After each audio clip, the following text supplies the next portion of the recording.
Couldn't cut it as a tacked on.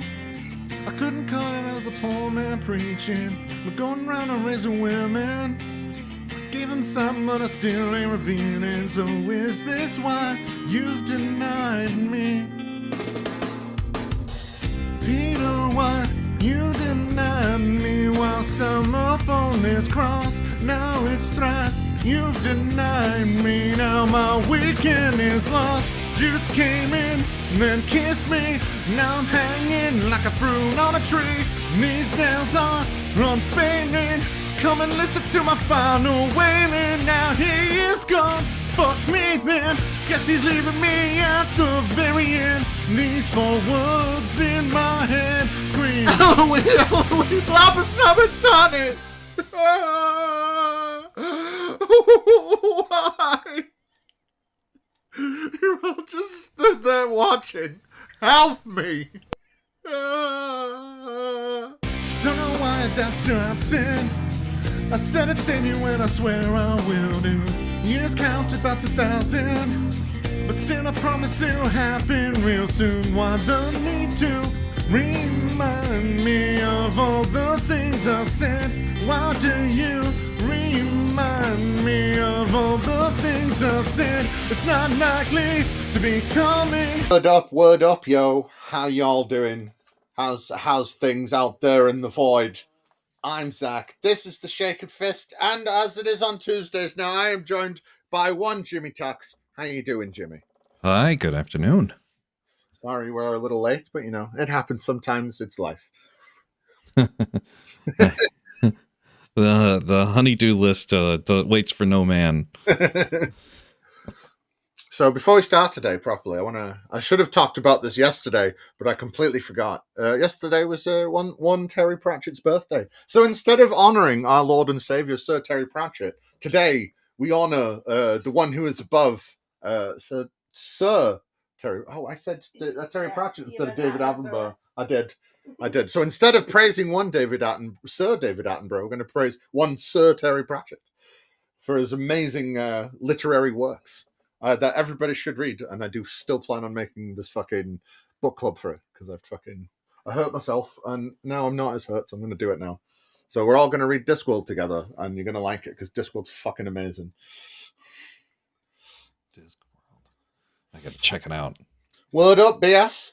Holler at your boys now. How you doing? BS. Yeah, of course, also made Good Omens. And the Wingers, Diggers and Truckers series, the Johnny and the Bomb series. Else? I'm sure that I feel like I'm missing something. I've watched Good Omens. Good Omens is kind of like the books. It's mostly like the books. There's some weird differences, but yeah. But it's mostly like it. Discworld's very different because it's like a fantasy parody of our world. So it's not just like, oh, look, it is just wizards and fucking trolls and dwarves and shit. But like, they're all different people in our world, kind of. And yeah, the Discworld series has got 41 books. And it sounds massive, but most books are only about 200 to 300 plus pages long. They're not usually that long. They're light, fluffy, but they're really funny. And you know, I don't know if you want to he makes fun of like the post office and the banking system and fucking. I mean, his book Small Gods is basically like if you threw all Christianity, Islam, and Judaism into one religion, and the prophets come along like clockwork, and you know all this stuff. It's great stuff. I know. I do plan on. Beg your pardon. I do plan on reading them further. So, yeah. Have you ever read any of the Discworld series?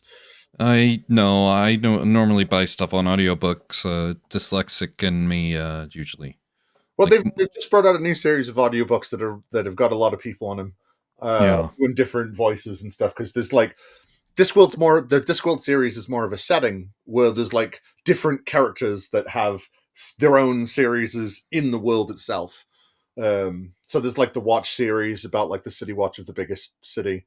There's a series about like the three witches from Shakespeare, but they're like good witches instead of bad witches. Yeah, his stuff was always of the good in nature, if I remember correctly. Well, see, the thing is, they are like funny, but he even Gabon, who wrote Good Omens with him, is like, no, that's a very angry man. He's a very small, funny-looking man with a funny voice. But that boy was angry all the time, and every time he was angry, he wrote another book. Well, oh no, I do remember him passing and Neil giving a nice tribute to him. Yeah, well, they were very good friends, which scares me a little. But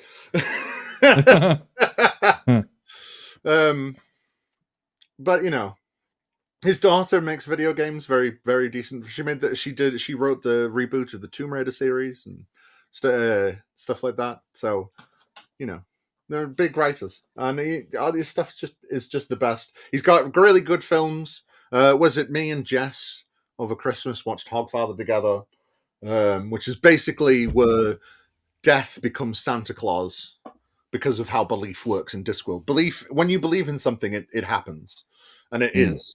So when Santa Claus basically dies, death has to fill in, otherwise the sun won't come up. And it I watched the Weird Sisters on the channel as well. Where that's a cartoon that was made in the 90s. It's basically what's it called? Oh, it's basically Macbeth, but the witches are good, and it's fantastic stuff. Yeah, there's other films that he did go in Postal, which is like the making of the Postal Service, because it's kind of like in Edwardian Victorian times, and it evolves, like it kind of starts medievalish and kind of goes all the way through to Industrial Revolution and stuff. It's really good stuff. I still haven't looked at the recommendation you made for me last time about Yellowbeard. I still haven't looked that up. I did try to click on the link that you had sent me, but it said not for my country. No. Figures. You can't do that. Yeah. By the way, I am going out to the world known because my my feedback through EVMux shows that I'm offline. Does it? Yeah, but I bet BS would have said something by now if I were. Yeah, well, I mean, we can hear you, so you can hear me. You can see me. Yeah.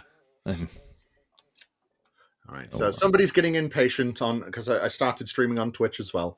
If God created Adam and Eve, why are there more genders now? I don't know. Because if God created Adam and Eve, then genders are still how you want to perceive yourself and how you want others to perceive you. Well, technically, God only created Adam. Yeah, no. And then cloned Eve. But whatever. They're only different things. Don't worry about it. Try knowing things before you ask questions, especially shitty ones. That is me done talking about Terry Pratchett. So how about this? We're gonna get through the rest of this fucking chapter today. That's all our goal is today, is to finish chapter 1. We will finish chapter 1. Well, hey, it takes time and effort. It takes a village. I mean, that's the part, because the problem is part of it is you're just going to keep on repeating yourself. So, It takes a village to raise a chapter. It's a fucking village to RAZE. Yeah. Right then. So we was going through what he thinks are like the biggest atheist objections to all this stuff, and kind of, laying down his law as he sees it, because what's that thing? Where is it? Oh my god! Because the Corfax moments. Because what is it? Moreover, I've never ever been an atheist, and I'm completely aware this is going to sound smug, even though I don't mean it that way. But the reality is, I think I understand the arguments for and defenses of atheist positions better than most atheists. Moreover, I've never ever been an Yeah. atheist, and I'm completely aware this is going to sound smug, I even though debate. I don't mean it. There we go. I have to admit, Braxton has a good heart, but and I'm sure his heart's in the right place. But Do you reckon? I think he's a smug prick. the fact that he's gone through this admits that all this argument is not going to get us to his God. Well, yeah, right in the forefront before anybody else says it. Well, yeah, because it's the and then still goes and makes the argument anyway. Yeah, because you got to lay down. You got to lay like I was. So last night I was talking about somebody. You know, he was trying to prove that the Exodus happened by basically pretending that the Hyksos were Moses without calling them the Hyksos. I can't remember where I was going with this point. I do this too often. I'm going to get Alzheimer's when I'm old. Yeah. It's. Oh yeah, that they have to. So he was talking about really, it's about circumstantial facts because you're going to build a framework, and this is what he's doing. He's just building a nice framework that he can hang Jesus on because the facts are the Jesus things. You know what I mean? Jesus would prefer you not hang him on anything, specifically crosses. I think that's one of my favorite Bill Hicks jokes ever. To be honest, I'm not going back, Dad. They got it wrong, man. They weren't crosses. I'm not going back if they're wearing crosses. I'll go back when they're wearing fishes. They don't understand. It's like going up to Jacqueline Onassis with a fucking with a rifle pendant on, just thinking of John, Jackie. Just thinking of John. You know, it's been a while since I've watched his humor. He is so funny. He is. Oh, that dry wit. He is so brilliant. There's that one. He's like, "Oh, I pissed off a bunch of Christians, and they came and had a go at me at the end of the show." And they came in up and they said, "Hey, buddy, we don't like what you said." So I said, "Forgive me." Later, when I was hanging from the tree. Anyway, enough chit chat. We need to barrel through this thing, right? So how do we know that because we're talking about, of course, about the cosmological argument, and this is what we would say to it. You know, one of the things that we might say to it. So how do we know that the universe is not one temporal thing that needs no cause? Okay. In order for this to be maintained, one would have to demonstrate two things. First, if such a claim is meant to be considered plausible, then it would have to be shown that anything has ever come into existence uncaused out of nothing. You know, except for God. Right. Infinite. But that's an infinite regress we should never attempt to solve. No, because you know God doesn't fit that, and he doesn't. I don't think he gets that kind of fucks him a little bit though. Do you know what I mean? We've never seen anything come out of existence out of nothing. But you know, my God has always existed. But that's not the heathen neither here nor there. So that's cool, right? Oh. And second, it would have to be explained how this is philosophically possible. I fucking hate theists and this stupid philosophical bullshit, right? It pisses me off so fucking much. Why the fuck would we have to explain this philosophically? We have physics. You know what I mean? What, like, Hey. Why? Why would we have to explain the universe philosophically for this to be, you know? It just, Yes. BS is spoken. Oh, like the TV show Supernatural. Yeah. With Jensen Ackles and Jared Paladaki. Yeah. Zach, you cough funny. That was my yeah. So neither of these two items have been successfully accomplished. Like, what? So he's also saying that God has never been shown to come in to be either. So that's cool, right? That's cool. Some philosophers have set forth an object lesson for understanding why this is untenable in the following way. Imagine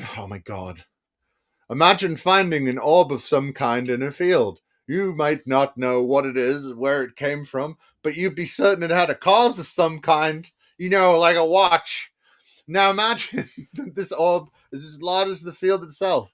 Clearly, all that was true about the smaller orb is still true of the larger orb. The fact that it is now much larger does not explain does not explain its existence. It still needs a cause. Well, of course it Think of an does. Think of Silly an orb goose.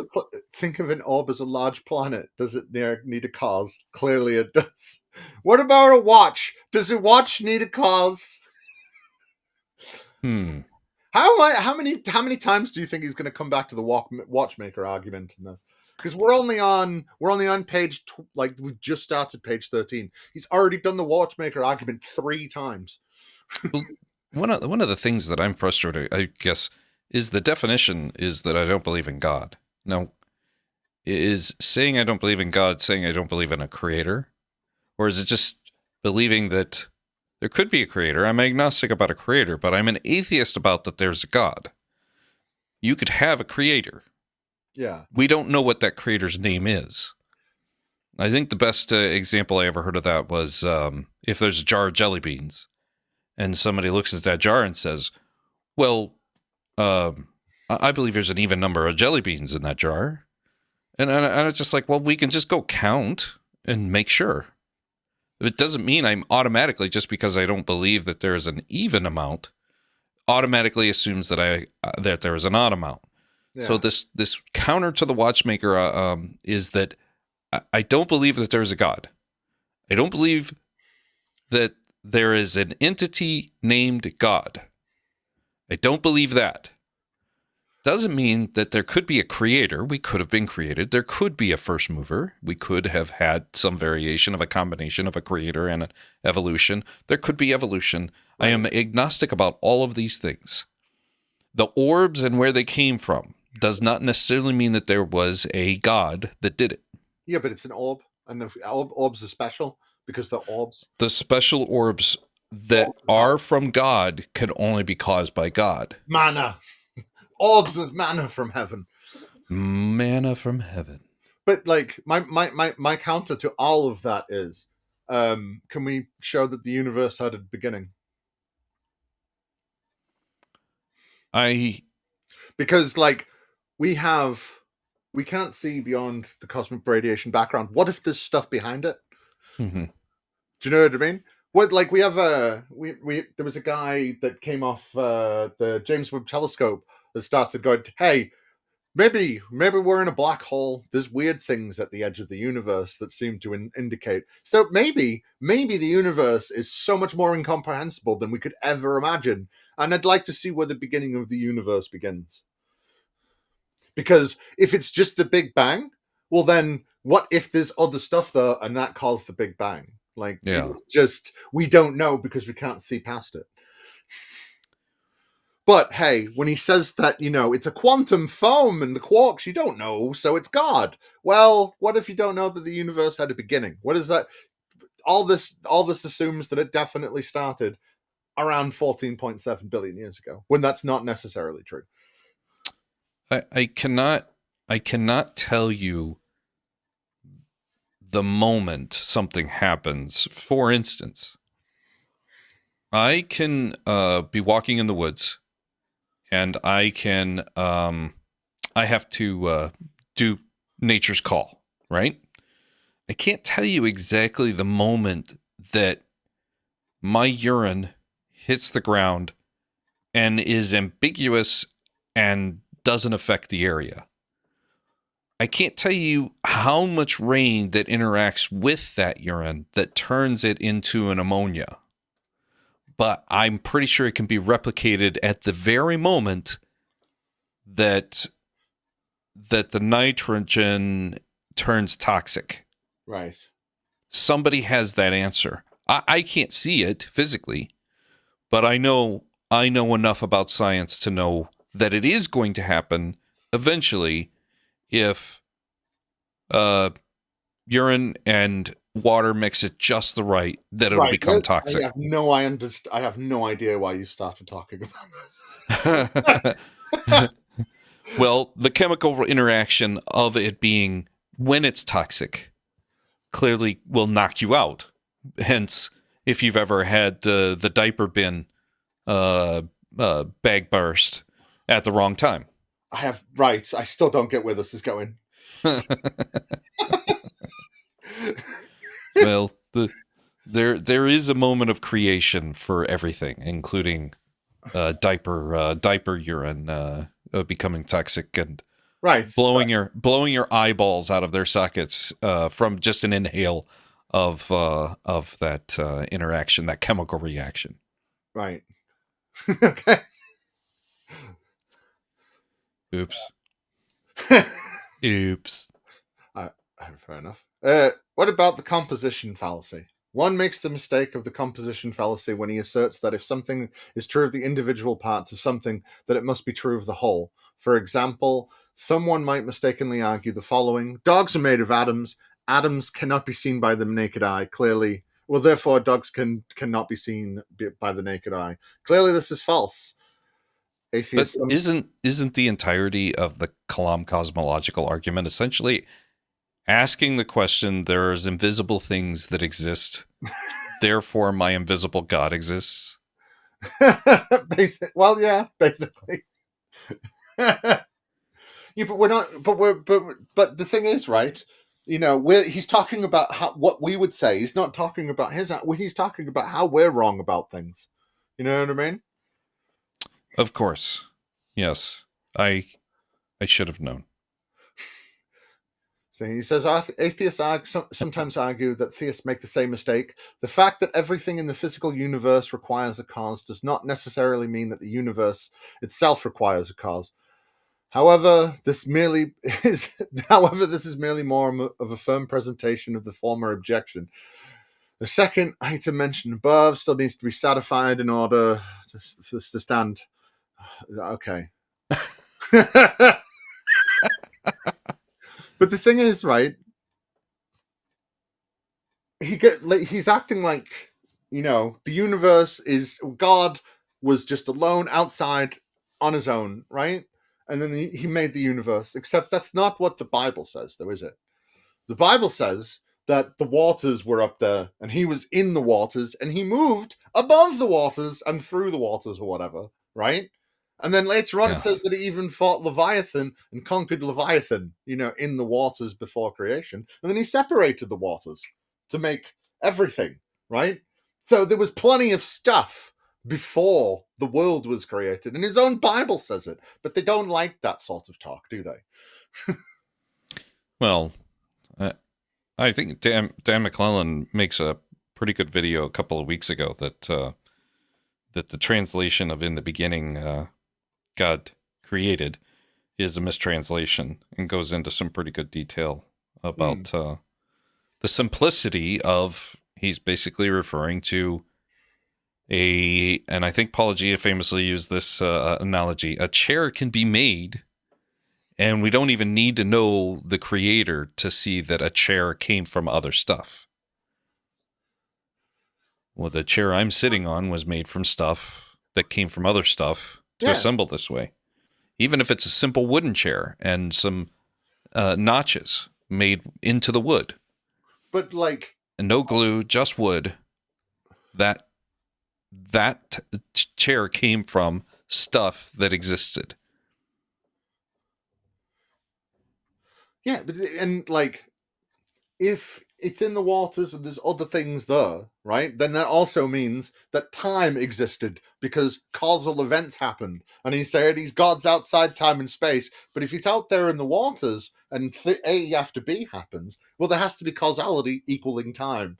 And it's like, well, just ignore Genesis. Because Genesis just doesn't matter to these people anymore unless they're like the most fundamentalist. And it's fucking weird, and I never understand that fact.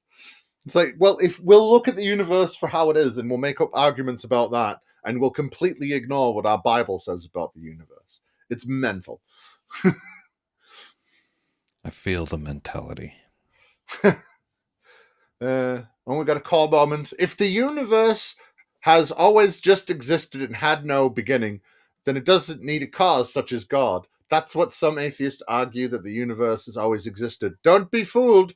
It always is. It hasn't always existed. We'll see why. Okay. Then the universe has just always existed. It hasn't always. And always. had no beginning. Yeah. then it doesn't need a cause such as God. That's why some atheists argue that the universe has always existed. Don't be fooled. It hasn't always existed. We'll see why. And that's a core moment, folks. Yeah. That profound Do you feel enlightened? series of words was a core moment. Hey, he really needs to draw you to such things. So, what if the universe? You can read this bit. Go on.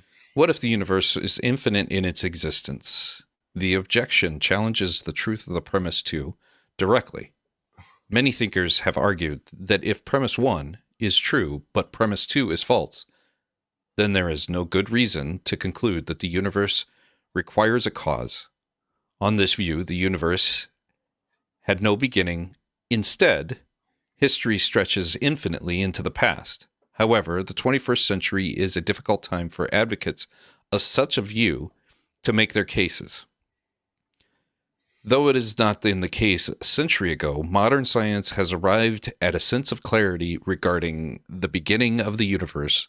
That is to say, that it did happen. I mean, that's not what they say, but they say there's a very important word missing from one side. Like, physicists and such talk about this. Observable universe is what they say. Observable. Yes. Yeah. Because there's a bunch we can observe, and there might be some that we can't. So if that's the case, well, then we wouldn't know. So, and it's like, yeah, so we can see everything going back to this possible quantum event, but we don't know if there was anything before it. We can't see past it. So there might have been, there might not have been. You know what I mean? Yeah, if I understand this correctly, we don't really, know much of anything. We just have a lot of math that maths, yes. And then it double checks, and then sometimes we find some more details and we can add some math to that. It was always confusing things when I would have a conversation with my dad, in that it is very true. Scientists now believe is an infringement upon the non-believer. Yeah. But as a non-believer, it's a good thing that scientists now believe, which means they explored, found some more details. New branches off of those new details have expanded. And it's always a good thing when you find out more details. Yeah, because you can have a more complete picture. And somehow, none of it, going back to our core moment, for instance, none of it describes how a God can be human, and how unfortunate it is that there is no gospel of this half human, half God, 33 and a third of a God. Some variation of the gospel of Jesus appears to be missing with written for the word of God. And I think that because it remains, except for scribal errors and stuff, all this shit always remains unchanged. They're still peddling the same arguments they were centuries ago. You know what I mean? Yeah. And yes, they don't know how to confront science properly, and they go, well, that's why they got to keep on kind of going back, because they don't want to get too close into what science is talking about now. Do you know what I mean? Because science talks about things now that these people can't understand, because they couldn't understand what they were talking about 40 years ago, let alone 30 years ago or 20 years ago. And they have a hard time confronting the fact that we go, oh, that is that now. Oh, fair enough. Oh, you mean electricity, things like, electricity and fucking, thingy are the same thing. So it's actually electromagnetism are actually basically the same thing. So it's electromagnetism. And then it changes our view on fucking the universe. And they don't like that fact, and they don't know how to confront it. And I think that's why they always go back into some time they kind of think is time immemorial. Science stopped sometime in the 80s and 90s to some of these people, or to a Kent Hovind, it was the 60s or 70s. You know what I mean? Mm-hmm. Because they know how to confront that bit, and they just go, I'm just going to stay here because we never change our arguments, and we never, you know what I mean? I do. I very much Christian Christian education materials from the 80s have not aged well. The ones that I watched when I was 14, and was, for the most part, I was stymied from being any part of the sciences and Yeah. the things that involved evolution. Mm-hmm. I was, I graduated from a Baptist school. Trust me, we did not go into any kind of laboratory. Yeah. Um, Yeah. Sorry, go on. we had Bible class in the morning. We had English. We had history. That Baptist school did not pride itself on how their STEM scores, STEM programs were delivering AP credits to shorten your college education or advance your college education into getting your master's sooner. Yeah. See, I had a crazy lady in the woods that would try and de-teach me what I had been taught in school that week. That was one of the things that was always frustrating when I was a kid, and I was trying to explain to somebody that something's wrong with the Bible. They almost always just assume because my age was appropriate to start learning about science, that was the reason I was questioning them. Yeah. And no, the reason I'm questioning them is because you're blaming Eve. Why would you blame Eve? I mean, why'd you blame either of them? They didn't know what right and wrong was. Like, it's if the devil, which I was raised to believe that the devil was in the Garden of Eden. If the devil got into God's controlled environment, it's no longer anybody's fault. But God really just gets, all powerfulness as he ages in the world. You see, he's like Superman. He gets more powerful the more the sun radiates on him or some shit. Oh, yeah. So, like, at the beginning, he lets the devil in because he doesn't have enough power to keep him out. He's spent from creation. He's built the world. He's separated the waters. He's made the animals for Adam. He's made the two women for Adam, and then he fucked off Lilith. He's a tired boy. He rested on the seventh day because, in fact, he was not all-powerful, and he needed a fucking kip. He needed a sleep. So, why the fuck does an all-powerful being need a day off?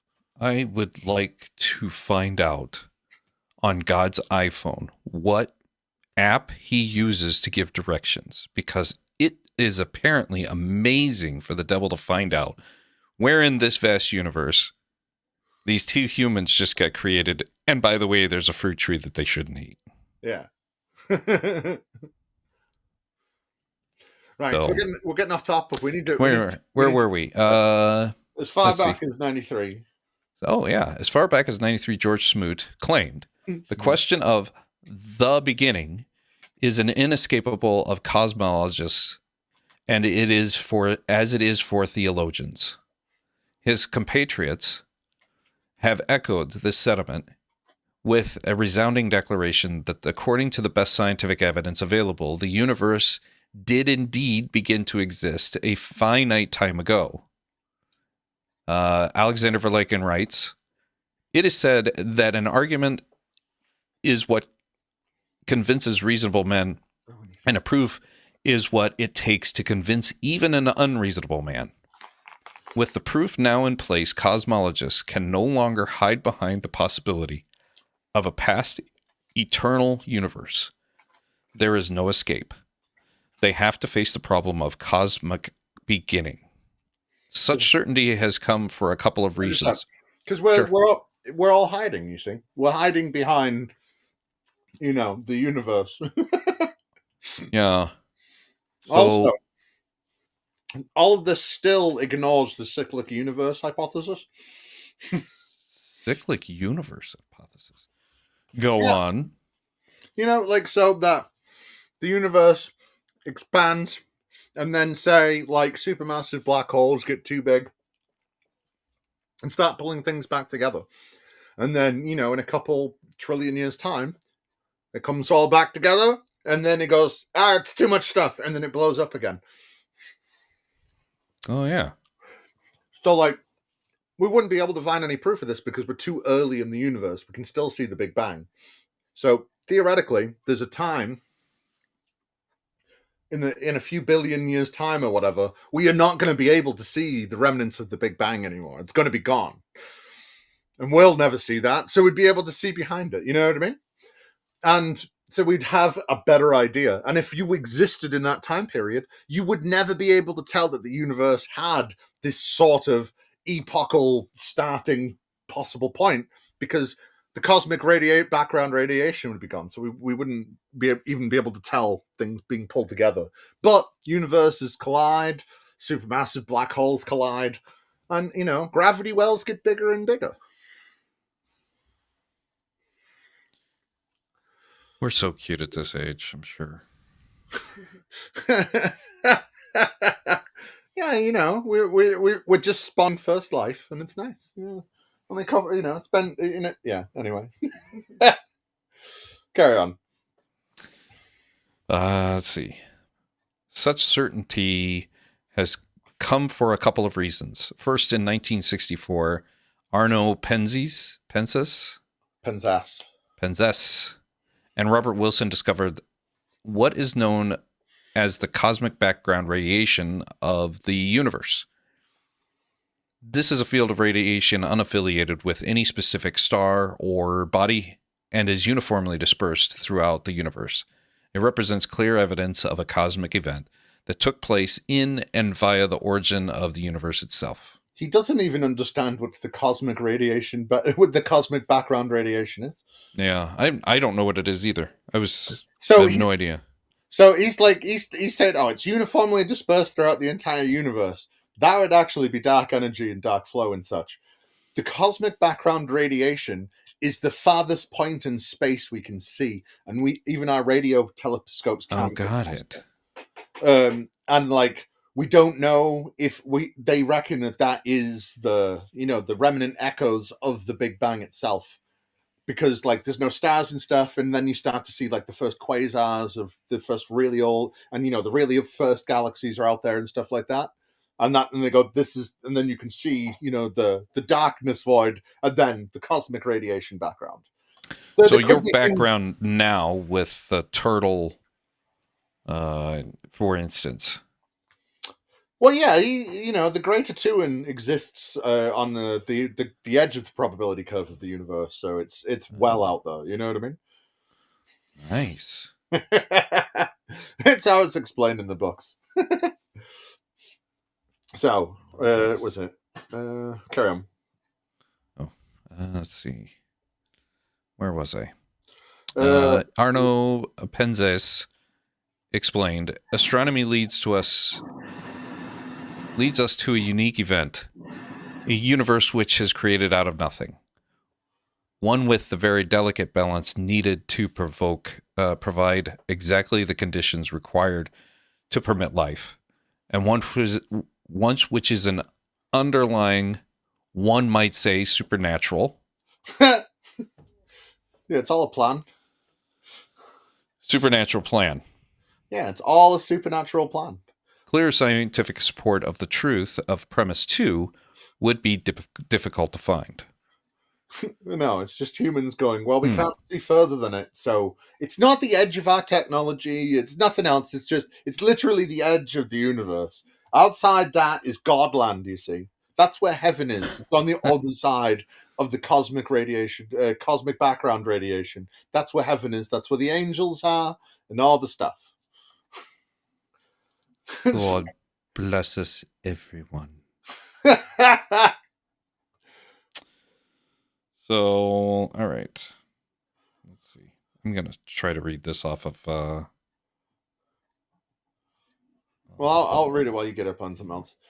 Second, in 1925, Edwin Hubble demonstrated that the universe is in a state of expansion by documenting the speeds of distant galaxies compared to the distances from Earth.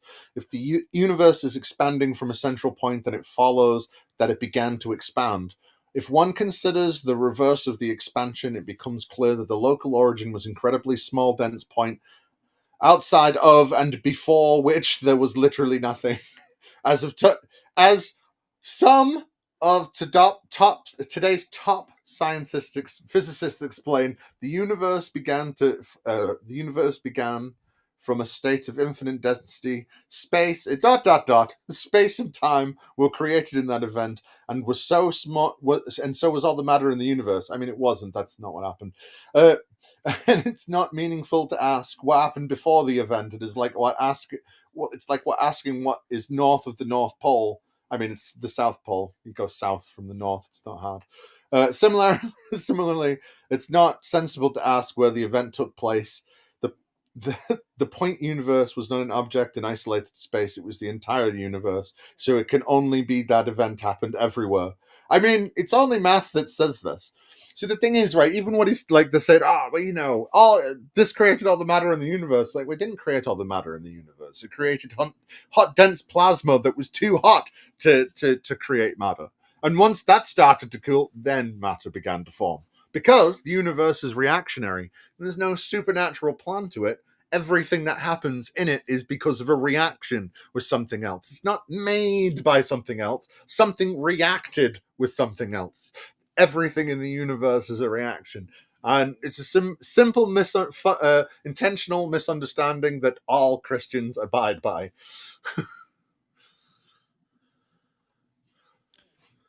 Just realized I can the conclusion which demands to be made is that this infinitely dense universe would continually have grown smaller if it was viewed in reverse to the point of non-existence. Oh, actually, do you know what? There's another thing I was going to say. It's like all the universe is moving away from each other. It's like, it's not actually.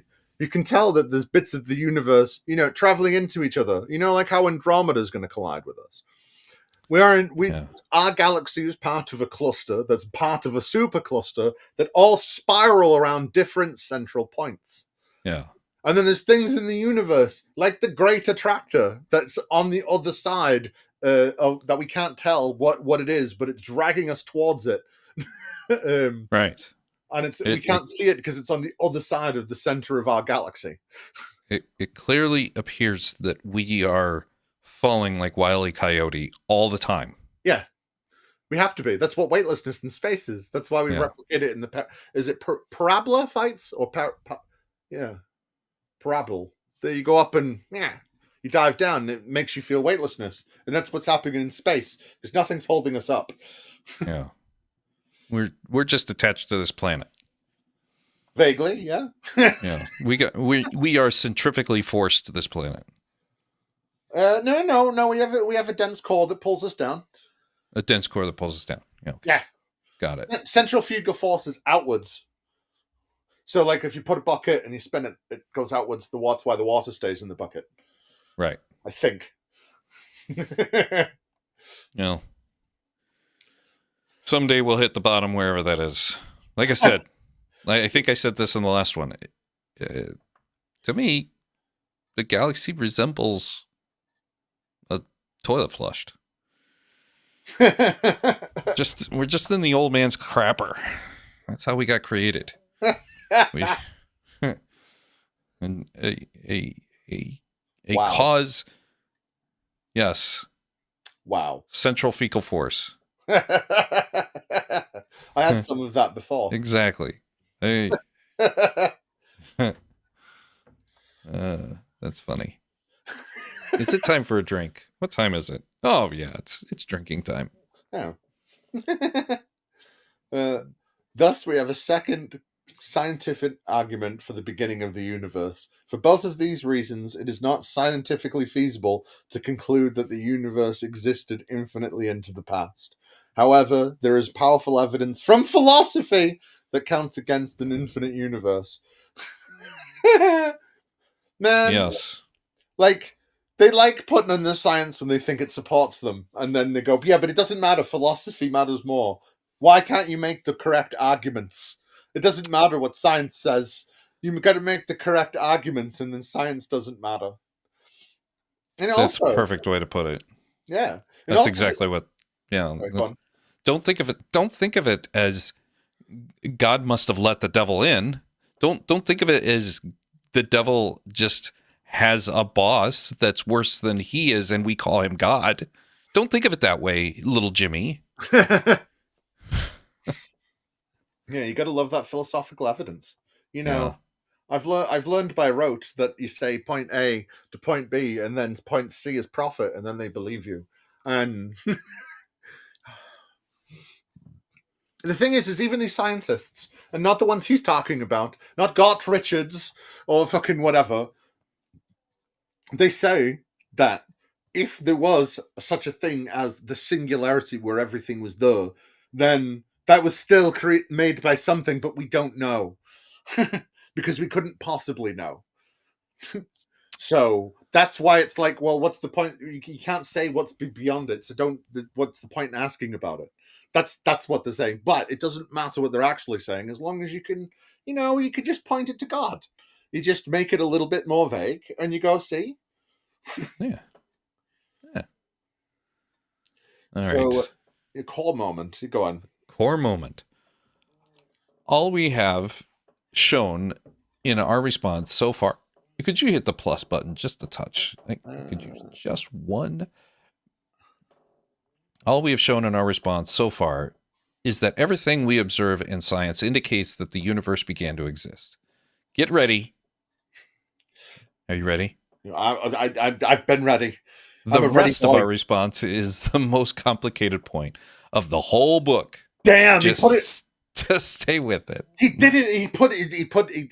He's a brave boy, putting the most complicated thing at the beginning. Like, oh my God, this has been so complicated. Wow. The great philosophical argument against the claim that the universe existed infinitely into the past is known as the impossibility of an infinite regression of causal events. What this argument claims is that the universe simply cannot have existed infinitely into the past because this would necessitate the actual infinite number of events throughout its history. If there were an actual infinite number of events, then today would never have come simply because it would have been impossible to cross an actual infinite amount of time. No, that's just. I love your comment. Just starting off with bullshit. As always. It's just an actual number of infinite. If the universe was infinite, there'd have to be an infinite number of events. And, if there was an infinite number of events, we could never be now. And it's like, that's really dumb. That's really, really dumb. Because if there is an infinite number of events. Do you know how we know there's an infinite number of events? Because there's been an infinite number of events through infinity is a made up number, right? And they can have different sizes. Right. So like the infinity between 1 and point whatever to 2 is smaller than the infinity of 1 to 3. They're still both in infinite because they go on forever, but one infinite is double the infinite, right? It is impossible to do math with infinite because whatever the larger infinite is swallows up the smaller infinite, even if it's by 1. And then, so to say that even if there wasn't, because I don't think that, technically, even in a cyclic universe, yes, there has to be fucking forever, right? But the thing is it doesn't matter. Even if there is, let's just say, for the sake of argument, that there definitely is a fucking infinite number of events. In those infinite number of events, the events we are experiencing now would still occur. And then there'd be an infinite number of events that happened afterwards and an infinite number of events that happened before. There are infinite number of shaken fists and Jimmy Tuxes reading the word bullshit right now. I mean, have you ever watched? There's a sci-fi show called Lex. You ever watched Lex? No, I don't think so. So it was Google it. It was great crap, right? It was like LEX. LEXX. Yeah. But there's one of the seasons, one of the bad guys is just like this infinite arm being. It's just an infinite amount of arms that eats an entire universe, and it's I have never seen this show. It must have been a UK. No, it's Canadian or American. Oh, maybe Australian, like Farscape, maybe. But it's crap, but it's good crap. It's crap, but a good crap. Yeah, no, it's good bad, like really good bad. It's just made on the worst budget, and they went, "Fuck it, we're making the weirdest sci-fi shit we possibly can." It's great. There's a remake coming, and potentially Margot Robbie is going to play. Fuck Margot Robbie. I'm sick of that cunt. I don't like her. You don't like her? She ruins every role that she's in when she's supposed to be Tank Girl, and I'm so disappointed. I would just like to argue that her in The Big Short and the bubble bath is the best way to grab your attention to explain something that really shouldn't need explaining, but nobody really cares about it because it's so boring. I never watched it. Oh my goodness, it was one of my favorite movies. Actually, my next video has got a clip. The clip that I used our first live stream, where the kid is confronted by the rabbi, and his mom says, "Did you find any?" That's from The Big Short. Oh, hey, Michael. Yeah, I did. We're all coming in. It's always good. It's always good to have a break from editing. That's basically what fucking streaming is for me now. Is just a break from editing. That's funny. I've been hard at work. I've got some slides that I'm working on, and then I'm about to do some audio, and I'll release a rough cut later today that is not going to have the voice and the slides in it, but very close to the end. Still touch of finesse, and the major editing I think is done. A few timing, maybe a few chops. Yeah. And well, I took a bit of a break because I've been fucking. I made a music video for the Pope's funeral, and I didn't have a lot of time, so I took a few days because I was supposed to have a video out tomorrow. It's not coming out. I took a break. Fucking. I can't believe the Pope just up and died like that and press your schedule. Hey, well, I got to make a good parody song out of it. Another Pope bites the dust. It's good shit. Well, we'll have a new Pope here in the near future, and I'll make fun of him as well. Did you watch the movie Enclave? No.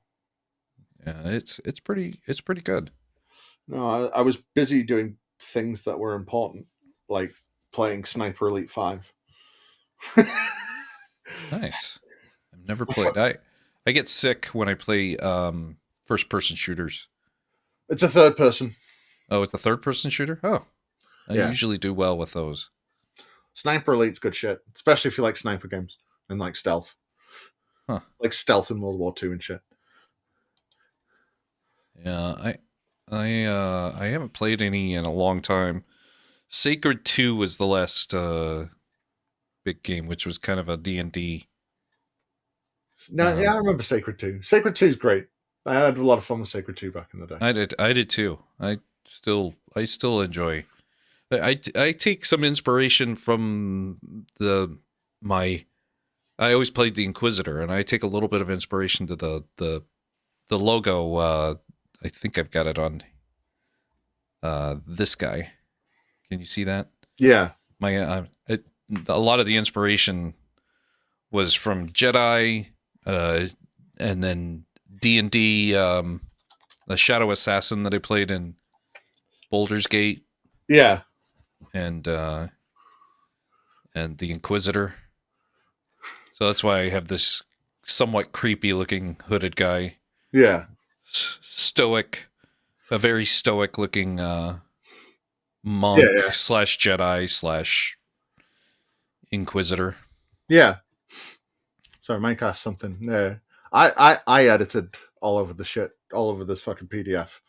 I did it on Microsoft Edge. It's what I opened it up in, and I didn't realize because I thought it said it was opening it up in fucking Adobe or whatever, and then it opened it up in Microsoft Edge, but it lets me edit it.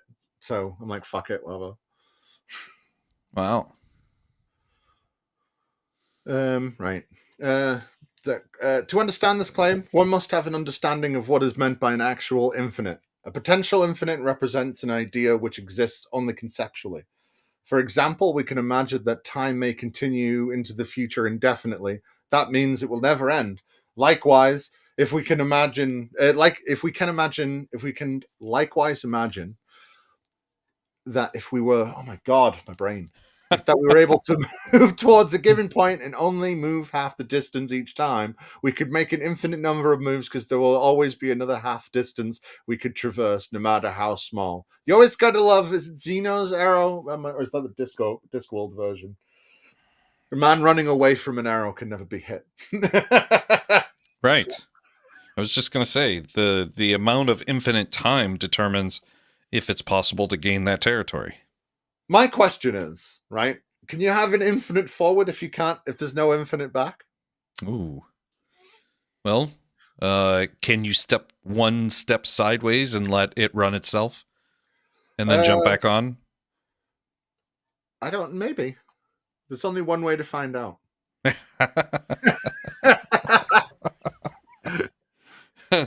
It's everything in cartoon physics has taught me what I need to know. Exactly. Right. Do you know what, Mr. Beverly? Yes, he is. Right. Miss Braxton thinks he's an intellect, but he's a freaking moron idiot. His greatest deception is he did it on himself. Yeah, but that's all of these people, right? That's why he keeps on. You've only just joined. He was saying before, basically philosophical answers are more important than ones from physics and science and stuff. And that's why these people, they don't give a shit about anything except philosophy, because it's a very simple group of arguments that they have to learn with very simple steps, and then the other people do all the fucking work. He even fucking said at the start of this book that, these core things are supposed to just kind of lead people into believing it. It's not really proof for my God and stuff like that, but people will believe it. And it's like, well, that's an amazing admission, because they don't give a shit about what's really true. All they give a shit about is how they can convince you. And you don't have to be clever to convince people. You just got to be charismatic. And when your main group of people that you plan to convert is down and outs, people that have gotten divorced or just lost a loved one or a friend or whatever, they're sad, they're depressed, the list goes on, right? Or they're a child. That's the main group. So all they have to do is go, it'll get better if you do what I say. And it's brainwashing for kids and self-help for adults. And that's why it's all fucking arguments. Well, it's all arguments because they don't have actual evidence, and they have to cling to their pearls, cling to their... That's why I like to say, those that can't science philosophize. It's yeah. We can likewise imagine that if we were to move forward to a given point, so those are potential infinites, but not actual infinites. A simpler way of saying this is that infinity only really exists as a concept, but does not exist in reality. We use the term infinite in common parlance in improper ways quite often. We may refer to an infinite number of grains of sand on a beach, but there really is not an infinite number. The number may be monstrous and nearly inconceivably high, but there's always a number we may ascribe to it. An actual infinite means there is no such number. Actual infinites do not exist in reality. And, he knows this because the Bible said that God existed forever. So there's an infinite, and infinites don't exist. Dun, dun, dun. Dun, dun, dun. Braxton says that God can't exist. That's what this means. I don't think he understands. Like Mr. Beverly said, he's a fucking moron, right? And he literally just said actual infinites don't exist in reality. God has to be part of reality if God exists, right? And if God has always existed and always will exist, that's an infinite. He is all powerful. That is an infinite. He is all knowable. All the whatever. He's all the omnis. All the omnis and all the alls. He's 6. It's like what he says to Moses. Tell them that say that I am. But that's not what it means in English. In Hebrew, it means isness. He is isness. He is everything forever and ever. And Braxton is saying infinites don't exist in reality. Therefore, God can exist. That's what I read right there. Is it just me? Have I just pulled this out of nothing? You pulled it out of Nothing. Well done. And it might have had something for it to have been pulled from, but you assembled it the right way. The right way, Zach. You did good. And what you did good is it exists now, so it has a cause, Zach. So you've done good with your infinite cause, causing infinite causes. Do you know what? As long as we've got that cleared up, as long as all the infinite problems that have occurred have been cleared up, that's fine. Oh my goodness. So you've got some green highlighting here. Refresh my memory what the green highlighting means. So basically, it means that the yellow is one point and the green is the next point, and they are not to be confused. They don't really, they're not color coded. It's just a different point that I wanted to bring up. Okay. Yes. So a variety of analogies have been advanced by philosophers to illustrate why the universe could not have an actually infinite number of points in history. If there were an infinite number of what we would call years stretching infinitely back into the past, then there would be oh Jesus, I forgot about this. Then there would be an odd number. There would be odd numbered years and even numbered years. Now imagine if every odd number year was removed so that only the even numbered years were left. How many years would there be? There would still be an infinite number of years in the history of the universe. Because infinity minus half of infinity would still equal infinity. That's true. Yes. Yes. But the thing is, right, is that then when you took out all the odd numbered ones, right, then all the even numbered ones would then split in half, and you'd have to take all the odd numbered one out again. And then for an infinity number of years, you would have to remove an infinity number of years, because that infinity keeps on splitting into other infinities. Sorry, did I do the philosophizing right? I feel like I've had a little bit of an infinity. Right. No, you need the next point. This next point's golden. Okay. This time never could have arrived at today because it never would have been able to traverse an actually infinite number of points. So nothing could ever happen if the universe was infinite, it would stop. No Planck time, no nothing, no vibration of atoms, no quarks popping in and out of existence for, billion, trillions, quintillions of seconds or whatever. None of that. No, it would just stop. I feel like this is the moment that you ask a computer, however many years ago, what the meaning of life is. And the answer is simple. 43. I thought it was 42. Yeah, it's close. Either or.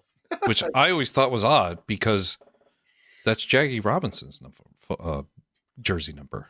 Damn, Jackie Robinson's God. Yeah. It's like Dogma when God comes down to play skee ball. He came down as Jackie Robinson to make the blacks be able to play in the baseballs or whatever. Yeah. No, was Jackie Robinson the baseball player or the runner? That's Jesse Owens. Is the runner. Yeah. Right. Good. I wasn't just being racist. They were both called Jesse. That's cool. Jackie. Damn, it was started with J. All right.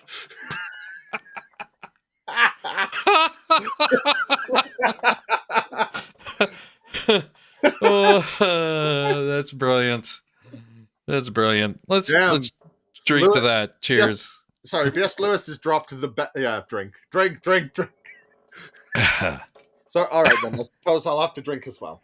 I can't see my bottle as well because it keeps on fucking being excluded. That's not how odds and evens work. That's brilliant. There we go.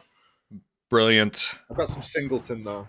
It's Singleton? It's all green, so it fucking... I'm drinking cheap stuff. I got some Evan Williams bourbon. You can pick it up. You can pick it up for like $11 a fifth.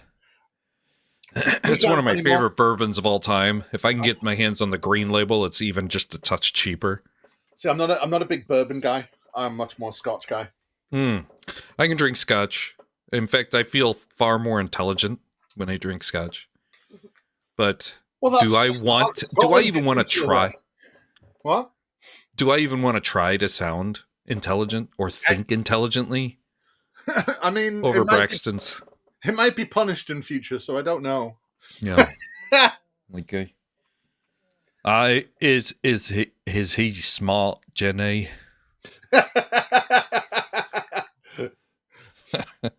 I think it's bad. That's a really old retro film now. I feel so old. Oh, I know. That's old. Yeah, Yeah. it's like what 20, 20, 30. It's 30 years old. 31 years old. Yeah. Is that right? Yeah, 31. Yeah. 31 years old. I think it came out in 94. The end of 90. No, it came out the beginning of 95, I think. I don't remember. I have the interwebs at my fingertips. Why don't I just look it up? I'll continue. Forrest Gump. Another analogy involves a hypothetical. 1994. 1984. See, I thought it was 93. 93 had all the films. Yeah. Another analogy involves a hypothetical library with an infinite number of books. Oh, L-Space! I get to talk about Discworld again. This I didn't mean for this to happen, but I'm going to do it anyway. So in the Discworlds, there's a thing called L-Space, and it connects all libraries together throughout all the universe. Ooh. So in the Discworld, there's a bunch of wizards that work at a place called the Unseen University. And there are a bunch of, at the start of Discworld, they all kill each other to promote. But at the end, they're just a bunch of fat, lazy old men that just want looking for the next big dinner. So, but just to interrupt, I just Googled L-Space. Mm-hmm. It's a lingerie. What?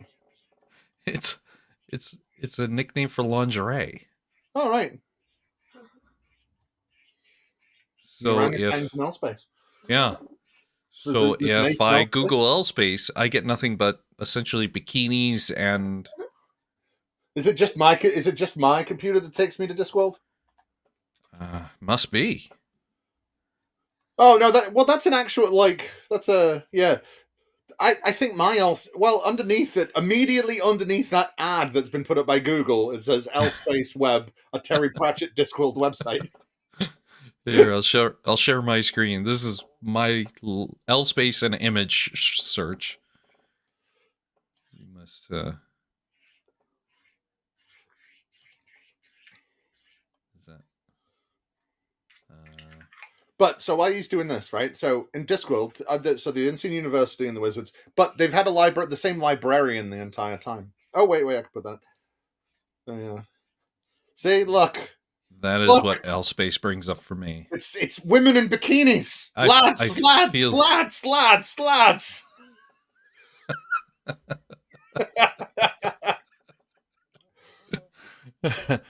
That and the thing is it's safe. I think it's safe for work. Search. Fair enough. So, they have this thing called the Unseen Library because it's Wizard's Library, but it's kind of infinite because it's magic and it bends in on itself. But every library in existence in Discworld and the rest of the universe is connected by a thing called L-Space that only the best librarians know about. And the librarian of the Unseen University is a wizard that got turned into an orangutan. And he learned about the magic of L-Space and moves through it. So there is, in fact, an infinite number of books. And Braxton Hunter is here pointing out about an infinite number of books that Braxton Hunter knows about L-Space. So actually, he knows that Rincewind created all of life by dropping a prawn sandwich into a puddle. Discworld's great. So, wow. If all the books in the Infinite Library were either black or red, oh my god! So that all the even-numbered books were red and all the odd-numbered books were black. Imagine removing all of the red books. Now, how many books would there be? There would still be an infinite number of books. Yeah, they would all just be black books. To put it as simply as possible, no matter how many points in the past of history of the universe, time would never have arrived at today because no matter how many time has passed, there's still an infinite amount of time to be. So he's saying the same shit again, just with books. Like what? Well, Just to, just to touch on, have you ever heard of the man who tried to scoop every drop of the ocean using a thimble? I think there was an analogy of if you have enough time, you can use a thimble to touch every drop of the ocean. Yes. So yes, and you could remove every single scoop of the red books, every single red book. But if you're putting it, where are you putting them? You can still touch and remove every red book, but you have to put it someplace. So, what I don't get is, all this considered, right? Why does that mean we couldn't arrive at now if it was infinite? I do not And it's understand. infinite, right? Just because there's still be an infinite behind, there's still time it would have to go through. I don't understand this philosophical fucking argument. I don't understand it. Like, so time doesn't stop. This is only so that we can affirm premise 2. Oh, right. Yes. I'm sorry. I forgot that I'm supposed to think about it with a Christian brain. I'm not like a real one. Removing red books in an infinite library with an infinite amount of red books from separation of all the infinite number of black books from an infinite library does not make a half a library. It makes 2 black infinite book library and a second red infinite red library. Yeah. And infinity still exists. Right. But somehow that makes the time not happen. It's just a mental jump. Look, it's still infinite. So time still infinite. Like, what? Oh my fucking God. I just like how he's just changed years to books and it's supposed to be, do you think it's easier to understand because it's books? Like, what? Are we on the yellow highlight? Yeah. It is important to mention that there are arguments from science claiming that the universe could have existed prior to the event which caused the expansion and background wave radiation. But even if this were so, it would not escape the truth. It won't escape the truth. That is very true. Sorry, there's a sentence underneath that. Revealed by the philosophical argument, thus premise 2 holds true. The universe began to exist a finite time ago. I love that jump. So if we found that actually there was time and space and all this stuff before the Big Bang and behind the background radiation, well, it still had to start somewhere, okay? Because I have a philosophical argument, and your scientific facts that have proved if we found scientific facts that proved it wrong, well, my philosophical argument says fuck you anyway. Do you know what I mean? I know. So even if we found that the universe was in fact infinite, it started anyway. Just shut up, read your Bible, and do what it say. Do what it say. Atheist own. Nobody remembers G-Man. Anyway. Calm moment. Just relax. All that philosophical talk is just a complicated way of saying that if there was no beginning for time, then we would never have gotten to this point in time. That means the universe had a beginning. If time existed forever and there was no start and if time was still running, it still wouldn't run. I want you to come in, Braxton. Braxton. Oh, me. You and I, we have the same haircut. Bam. We have an infinite shaven haircut. I don't care how old I get, I'm still going to shave it. I've been shaving it for a long time. I don't remember how long or how many times my hair has either gotten or I have not allowed it to get. It's an infinite amount of long hair I could have by now if I hadn't shaven it. You and I. All right. There was a point in which we had hair probably when we were growing up. And then in our 20s or 30s, it started to learn how to tell time. an infinite amount of time, if you will. That infinite amount of time teller looked at its watch and said, "Oh, I gotta go." and away my hair went. And I would imagine it's the same for you too. Now, does that affirm premise 2? That sounds like when I went to Catholic school. Oh, because like over here they could just teach RE willy-nilly, like religious education. Sorry, so like that's the sort of argument that I would get taught in like fucking religious education when they're like, "Go on, ask us a question," and you go, "Okay, how does cookies affirm God?" And they say that is a question I legitimately asked, and she stammered over it for 20 minutes. It was fantastic. I wish I had a phone and I was able to record things like that back in the day. Oh, that's funny. Yeah. Wow. So, Objection to God, to the God conclusion. Isn't this a commission of the God of the Gaps fallacy? no, of course It is not. quite common for skeptics to demand that in spite of the truths of premise 1 and premise 2, God is not the proper explanation for the cause of the universe.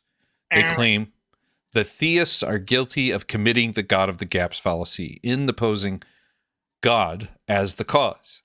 The God of the Gaps fallacy. Just so, see, that's the thing. It's not even what a lot of the atheists say. They just say it's not your God. Because there's a lot of atheists that aren't big, like, like, you know, they got this. If there is one, it's probably deistic.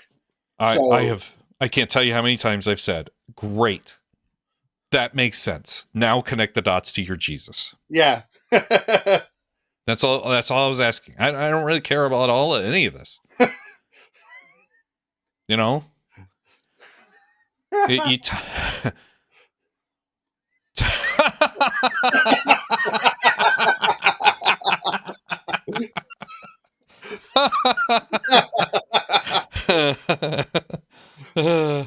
just on my eyebrows, folks. Just on my eyebrows. I get hair on my head, on my chin, on my nipples, and and my legs. That's it. My hair grows weird on my legs, doesn't it? My hair stops right in my upper thigh, and sometimes it looks like I'm wearing stockings, like sexy stockings, because my leg's hairy, and then it just stops at a very uniformed line on both legs. It's mental. Beck, you said you were a married man. Why are you telling me this? I'm not married. Oh. Take it. Take it. Huh?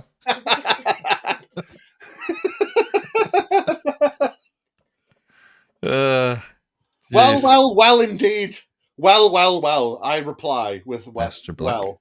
I would like a well, and then I could get free water. I had well water growing up.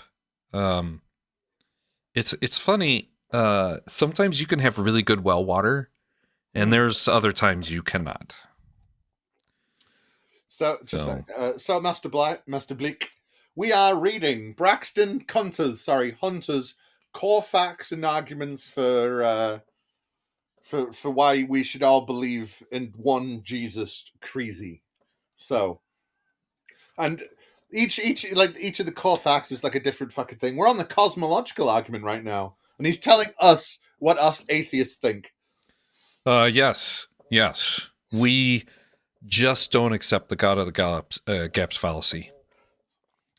This occurs when some God is given as the explanation of some phenomenon, not because there is a positive reason to believe God is the causal agent, but rather because it is unclear what the cause is. Illustrating this, some ancient religions argued that lightning must have been an act of God simply because they had no knowledge of what caused lightning.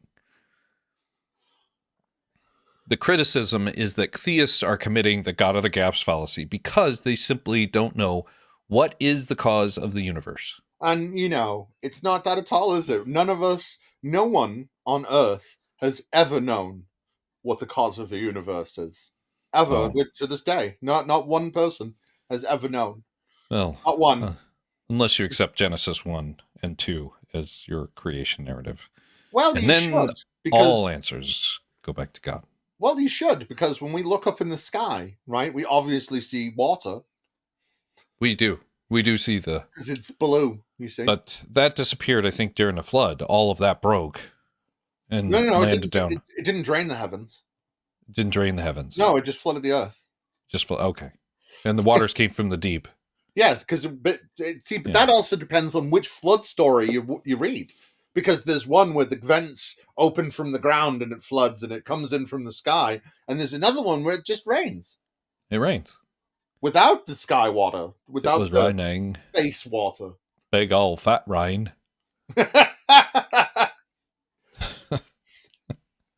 That's the second for those that have been playing along and were using your bingo cards. That was the second reference to Forrest Gump.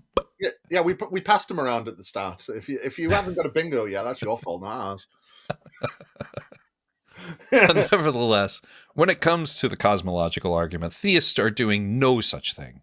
It is not the case that we have no positive evidence of God as the cause. In fact, the evidence points squarely at God's existence as the cause. There simply is nothing in existence that is eternal, spaceless, non-material, and has causal powers. Only a mind independent of a body would qualify. Therefore, the God of the gaps fallacy does not apply. So, right, because God actually is we can't prove space is eternal in all these things, and God's proof is out there, then that means that actually we can look for God's proof, and we should actually be able to find actual proof of this mindless, independent of body thing out there that is able to create everything, right? Because the evidence is there. So if the evidence is there, we shouldn't have to use vague philosophical fucking arguments. We should be able to point at the very clear evidence instead of going, hey, it looks like the universe had a beginning, so that's God, right? But here's the thing. One of the things I don't understand with this is, again, in Genesis 1, it clearly appears that there is an interaction between this God and man, especially in the reiteration of Genesis 2. Yeah. There clearly expects it's more than just a mind, that it is a body, that it is a physical being. In Genesis 1 through 11, multiple times it insinuates that there is a conversation directly with Cain, a reprimand directly with Cain, a protection directly with Cain. Yeah. The Cain mark would have physical evidence, yes or no? I'm not 100% sure on that one. I think so. But the language confusion moment, there is a physical God walking around. Yeah. In the Tower of Babel story. He wrestles Israel. Wrestling. There was some wrestling going on there. It's not wrestling. This is wrestling. Get your gay porn off your phone, buddy. That episode nails wrestling to a T, and so many people that don't watch wrestling don't understand exactly how much that nailed wrestling. That's funny. That's yeah. All right. What would be necessary to demonstrate the fallacy would be an explanation of any other philosophical possible cause besides God. It has to be philosophical, folks. I don't know. It has to be philosophical. Because, well, I can philosophically argue for David Attenborough, you see? Because David Attenborough has come to enlighten us about the world and how we should treat it and the creation that has been made, that he made. So fuck him. Well, I can make my own God, because like Braxton Hunter says, none of this points to his God, so we can make our own one up. As long as I can think of a God that's powerful, it exists, right? That's the ontological argument, isn't it? Oh boy. So, do we have evidence of a mind that is not attached to a physical body? On the heels of the last objection, some skeptics demand that we have no examples of a mind that is independent of a physical body. Because of this, it must be ad hoc for theists to claim that a mind independent of such body could possibly exist as the cause of the universe. Two responses to this must be made. First, There is nothing internally incoherent in the idea of a mind independent of a body. What? Wow. I know that he really wants it to believe that it's true, so it's not incoherent to think that a mind, right, can exist without, neurons and glial cells and like an endocrine system that pumps, like endorphins, like serotonin and adrenaline and different things through your brain to make you think and act in different ways and to feel emotions, stuff like that. Yeah. It's almost like, yes, it actually is incoherent, but because we make sci-fis and we do a little bit of the fantasies, and we could make it in the movies and in the books and the TV that there's a mind without a body, so you can think about it so that it's okay, right? We can't show. See, the thing is, right? We even like so is set next bit. Second, the cosmological argument itself serves as an argument for the existence of such a mind. So, because he makes an argument for it, it's evidence and it's proof. So, actually, motherfucker, Braxton cunt motherfucker, you don't have any evidence of a mind that exists without a body. You have a shit argument that says, actually, it must be. Yeah. You pigeonholed yourself with a philosophical argument that my God is so special. My Jesus is so special that his dad must have nothing except the capability to breathe things into life. Yeah. And he must form and breathe. And he must be formless and eternal and have all these omnipowers because, well, we can kind of see maybe a start over there. Like, Yeah. come on. Oh my God. Just remember, your God is actually human. A God in a human body. Right. Do you know what? Right. Just let me put this down. I'm going to say something here. I'm going to say something, and I'm going to say it angrily. Do you know what? These stupid Christian fucks, right?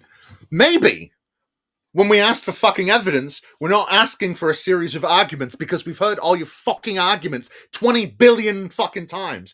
I don't give a shit about your fucking arguments. Your arguments don't mean jack. We prove things with evidence. Arguments aren't fucking evidence.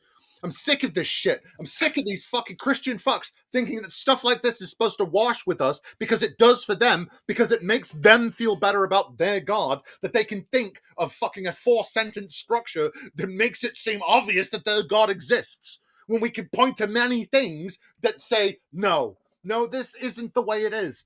But it doesn't matter, right?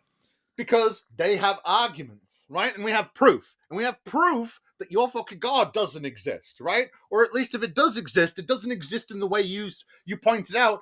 I don't know, because of all the fucking things in the Bible that aren't fucking true. The fact that this fucking cunt here, right, is like ignoring all of the creation of Genesis just so he could go, but you see the Big Bang, points that actually he doesn't believe in his own fucking God, in what his own fucking God is supposed to have done, in the divine inspired word of the fucking book that he's supposed to believe.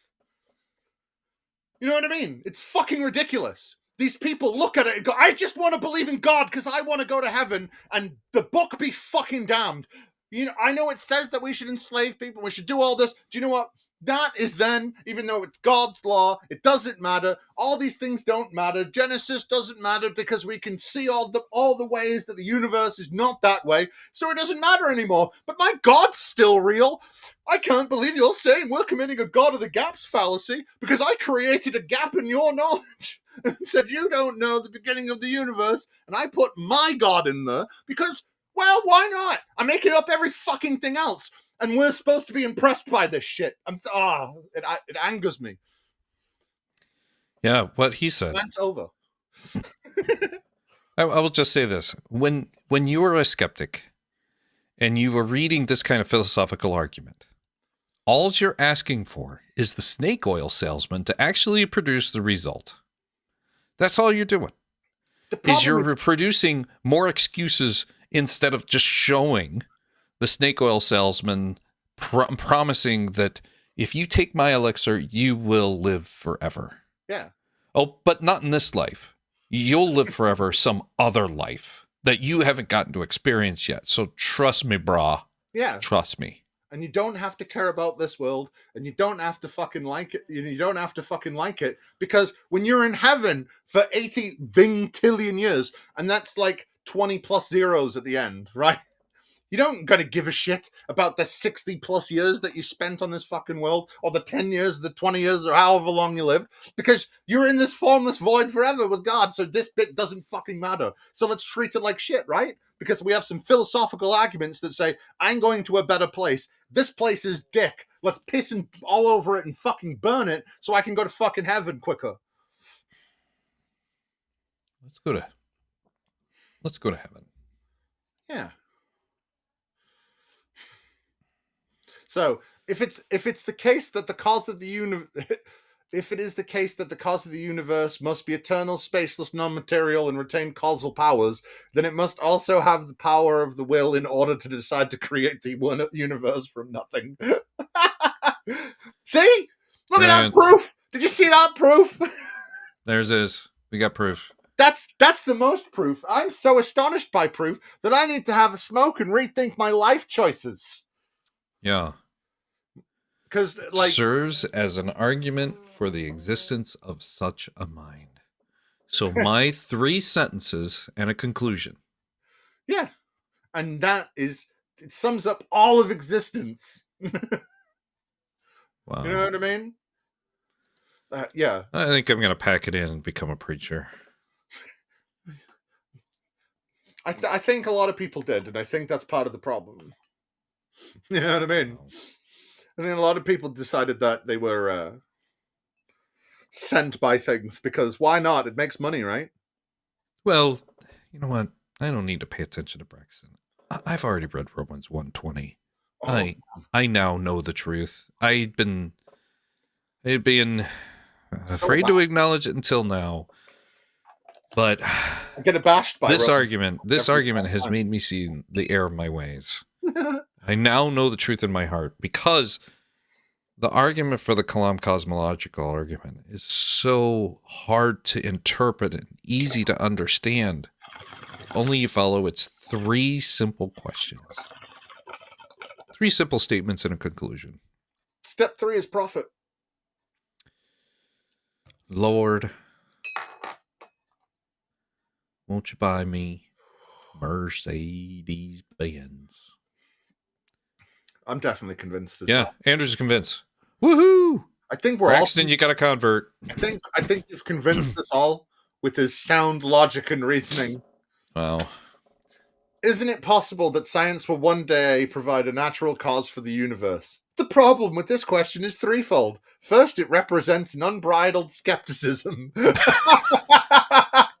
Unbridled skepticism. Rather than a God of the gaps fallacy, this is something like naturalism of the gaps. Oh, this is where Trent Horn got it from. We know that we don't know that there is a cause, so there must be some natural cause that we later understand. You see, if we say that it's a supernatural cause that we don't understand, then that's okay, right? Because you can't understand God. God is unknowable, right? So you can't understand God. So if you make an unexplained supernatural cause, well, then that's perfectly cool. If you make a natural one, well, that's committing a God of the gaps a naturalism of the gaps fallacy, when we're not committing a God of the gaps fallacy. Nah, you beat my philosophical argument now. Yeah. Yeah, it stands to reason that an all-knowing, all being and an omni being, it could be made better with one simple more of the all or the omni. So, for instance, an all verifying being would be better than your God. And as far as I can tell, you've not provided any verification that the human written words I kind of did it that way. It's close enough. Yeah. Verification.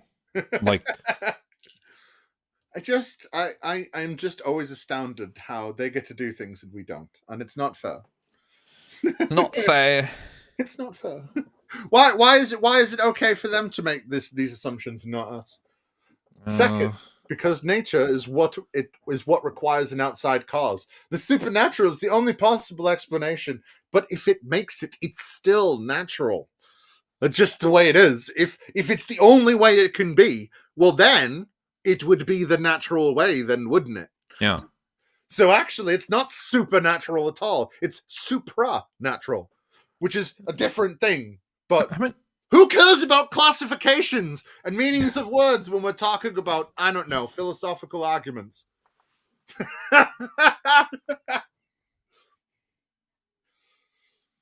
Good. This is not something that requires future explanation. The God hypothesis is already a satisfactory answer. Well, if it was already a satisfactory answer, there wouldn't be other answers. As well with any scientific hypothesis, scientists should always be open to the testing of this claim, but as it stands, God is the best explanation. However, philosophically, I see God as the only explanation. Well, of course, philosophically. Well, of course, this fucking I need to say a lot of words to make you believe things, motherfucker, thinks philosophically it's the only one. And motherfucker, scientists are very, very open to testing the God claim. Very open. It's these cunts that go, God's untestable because he's outside the universe. You know, it's stupid. It's really fucking stupid. You can't say we can't test your fucking God and then say we should be open to testing your fucking God. Motherfucker, let's get a pair of bulls, let's sacrifice them, and I'll pray to Baal, and then you can pray to Yahweh, and we'll see which one sets on fire by itself first. I bet it's neither. that's a good point. If it's good enough for the Canaanites, it should be good enough for us Brits and us Americans. We are so close to being done with this chapter. I know, it's amazing. Oh, we're so close. It's so close. I don't know if I'm going to have time. I don't know if I'm going to have time to finish it, but let's try. Let's give it a go. I know, we're really close. So, how many pages is it? 20? It's about 3 pages. Now we could do this. Yeah, Yes. we can do this. We Right. can do it.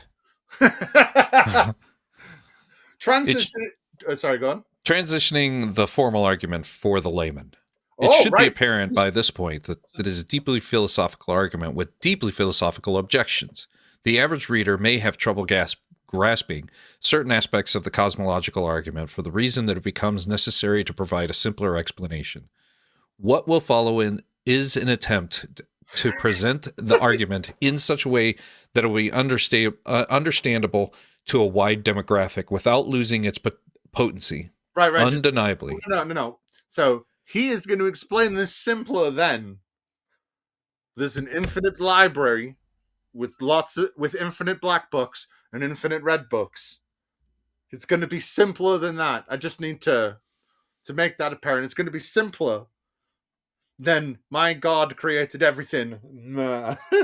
Sorry, go on. Undeniably, this means the removal of terminology which demands prerequisite knowledge. Nevertheless, it is my belief that the basic ideas attached to the argument are easy to grasp and key premises already held by most. The apologist is the facilitator, or facilitator should begin to ask the student to reflect on the question of why anything exists instead of nothing. So just why is there anything here at all? Hey, just a second. So we need to remember Christians say they don't just learn a series of statements to convince you, right? That they don't learn a script, and it's not a script they have. We need to remember this, right? Because he's literally telling us the fucking script we're supposed to say to fucking convince people of this. He's literally telling, this is for the layman. Hey, layman, you should be able to, you say this to this person, they're going to say this, you say this, right? But they don't have a script, and they don't, you know what I mean? It's fascinating. Do you know what? When I was doing his questions videos, and he said, oh, have you read any Christians? And I decided to read his. Do you know what? I'm actually starting to get quite happy to read his fucking, terrible book. Because actually, when you read these apologist books, you see all the tricks they play. Because they're telling their own side what the tricks are, because they think we're not going to read their books. Sorry, carry on. Let's get a refund. How much did you pay for this book? I downloaded it off a Catholic website for free. Oh. Catholic website? Really? Yeah, I can't remember which one. There was like some church website. This lays the foundation of the overall subject of the argument, which is the existence of the universe. If students have never really considered this question, then this should lead them into the arena of consideration, which will be their training ground for digesting and hopefully using the argument. From here, the discussion of the foregoing argument can commence. That tip. That's the tip I'll send Braxton. Are you going to send Braxton a tip? Yeah, I'll send him that one. Yeah. Hey, he worked hard on this. His editor worked hard on this. You can tell that he worked really hard scrawling crayons onto the side of a wall to write this book. This is fucking shit. Put himself out there to do the good Lord's work. You know, whatever. From here, the discussion of the formal argument can commence.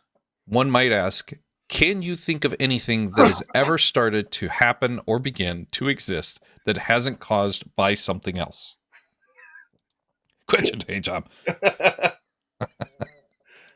Please. I often point out that from a very early age, children are aware of the idea that everything, I lost my place when I scrolled, it happens to cause from something else. For example, when my daughter was 9 months old, I tossed her a ball to see if she had developed enough dexterity to catch it. Unfortunately, the ball bounced softly off of her head, and she tumbled over. I realized very quickly this was not the best experiment to do with a 9-month-old. Still, when she sat herself back up and began to look around, what she was doing was investigation to determine what had caused her to fall over. More impressive still, when she saw the ball, she began to look around for what caused the ball to fly through the air, causing her, in turn, to fall down. At an age when she was not even able to formulate a tangible word, she was already aware that everything that began to happen must have a cause. Simple personal analogies like this help students to establish the principles on the premise of one is based. Nice, isn't it? Good shit there. Good, solid. That's how you. That is. Yeah. It's a nice script that we have here. Yeah, I would just like to point out that we have a book that has human writing, and we have supposedly a spirit that led those humans to write it. Now, I don't accept that there is a spirit that leads humans to write stuff.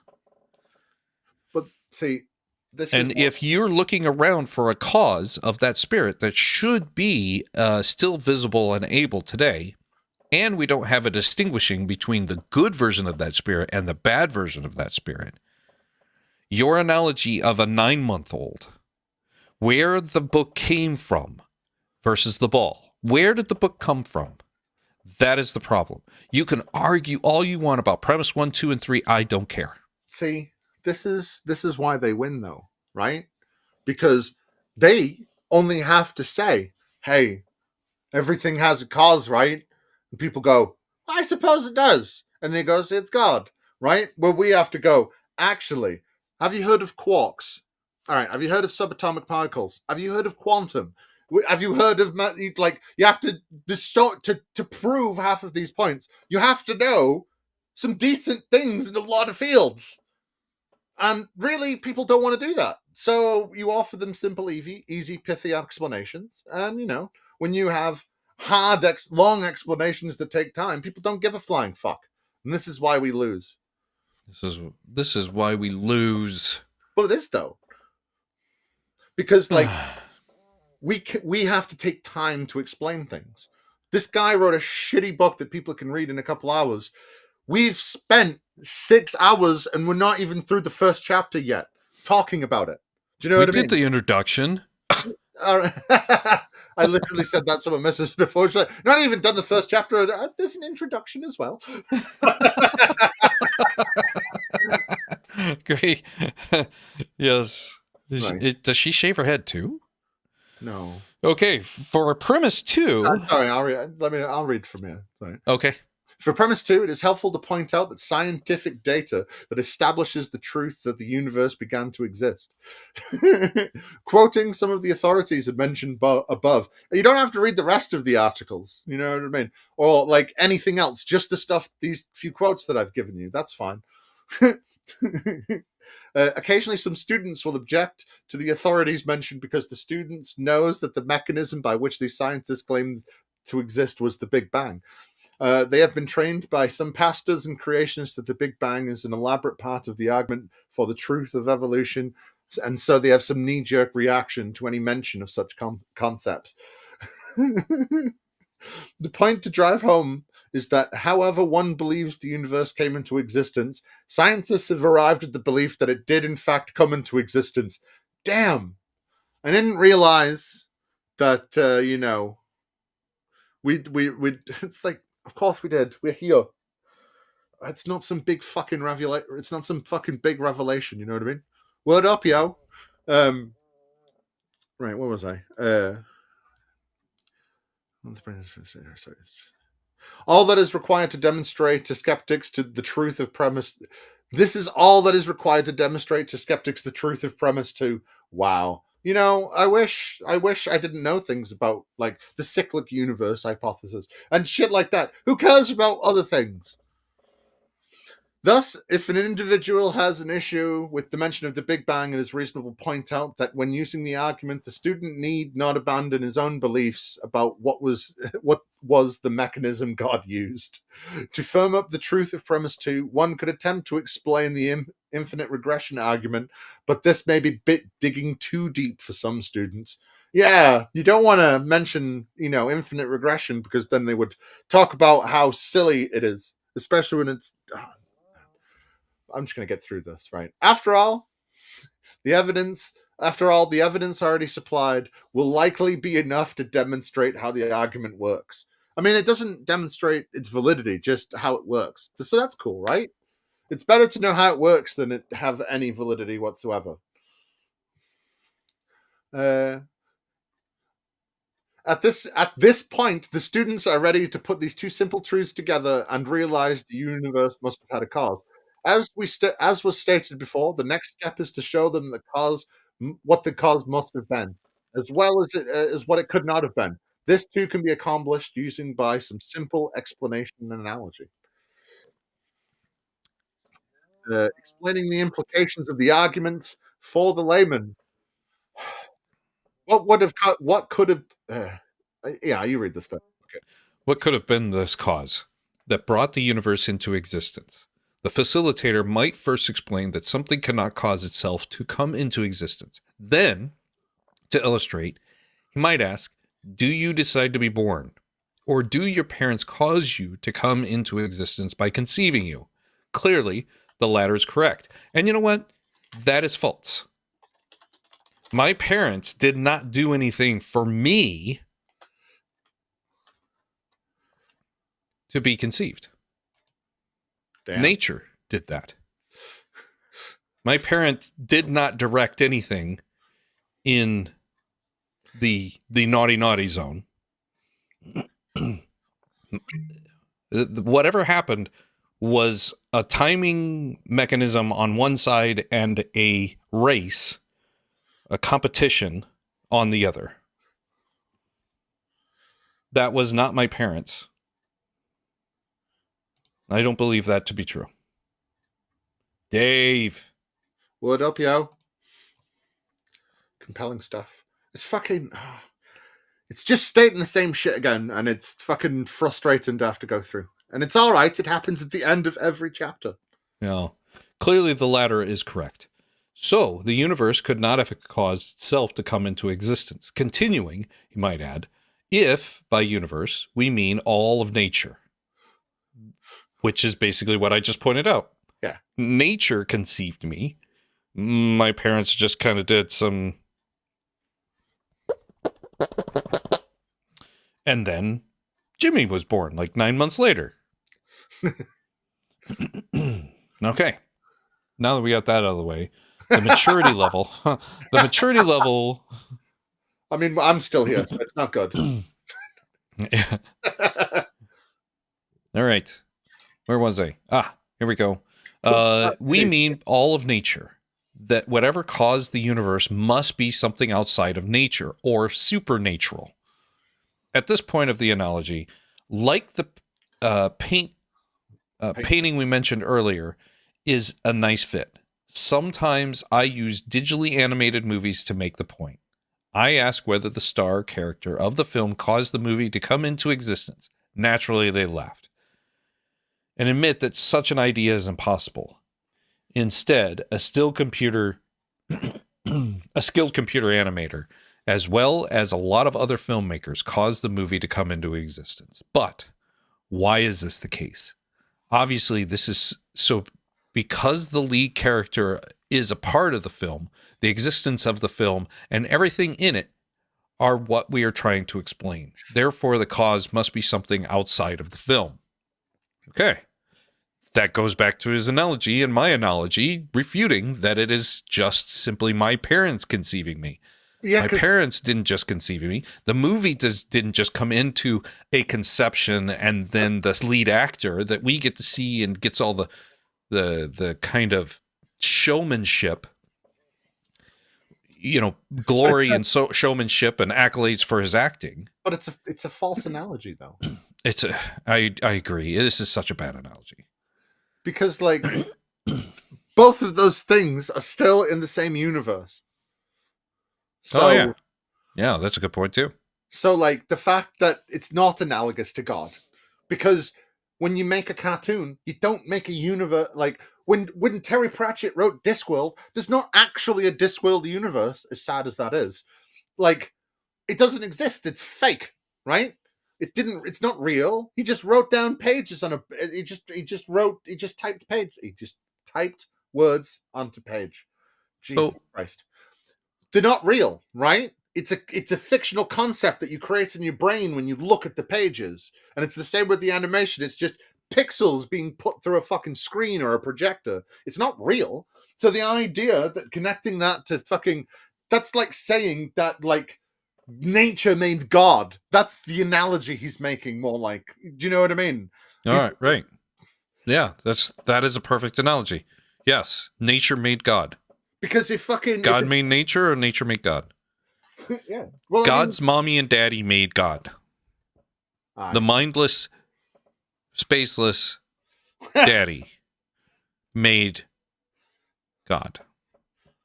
Damn BS. You always know how to nail me to the fucking wall.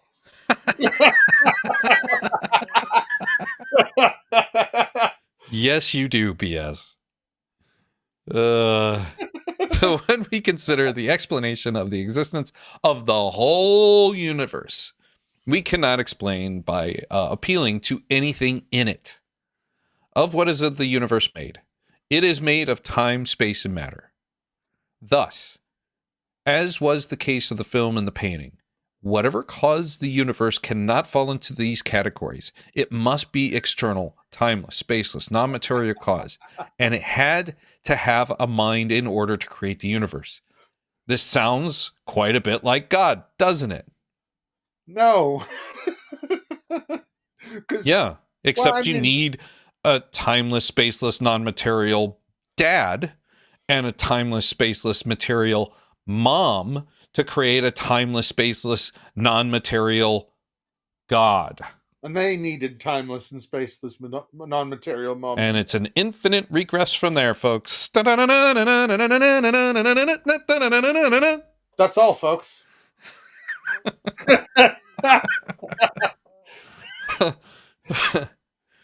When you strip...